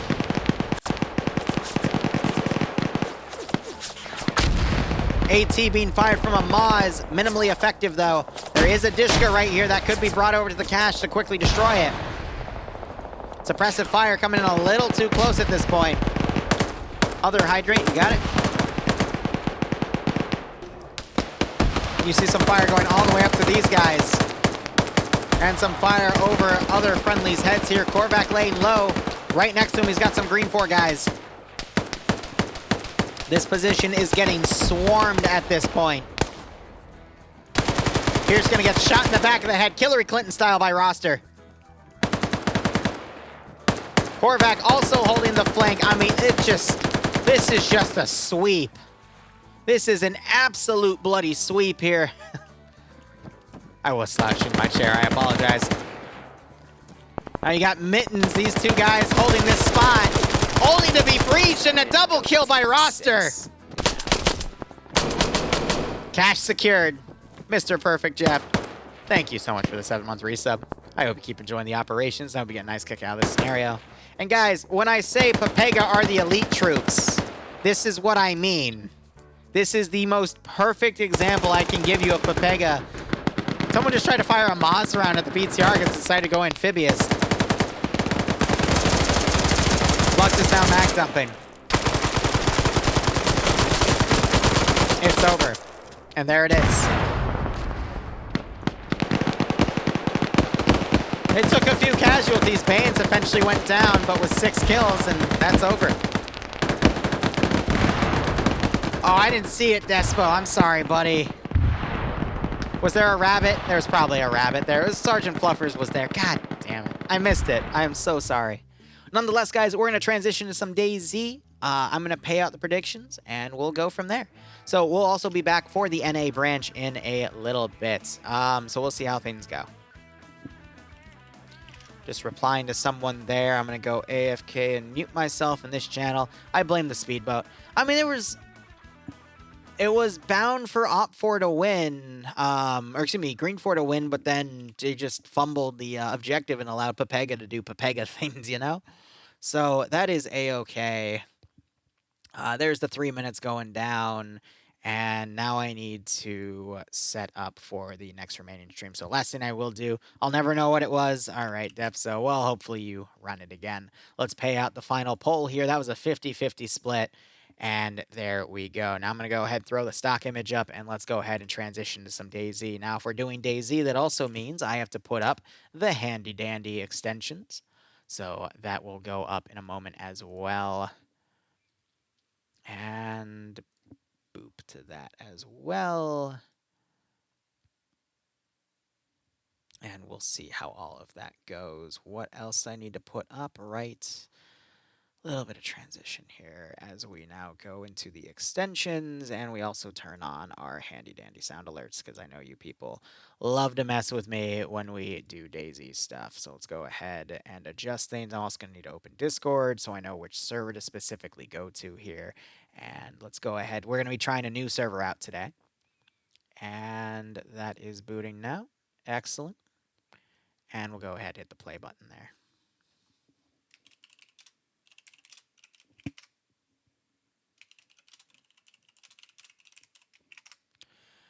All right. So, how is everyone doing here? I mean, this has been a great night so far. Let me go ahead and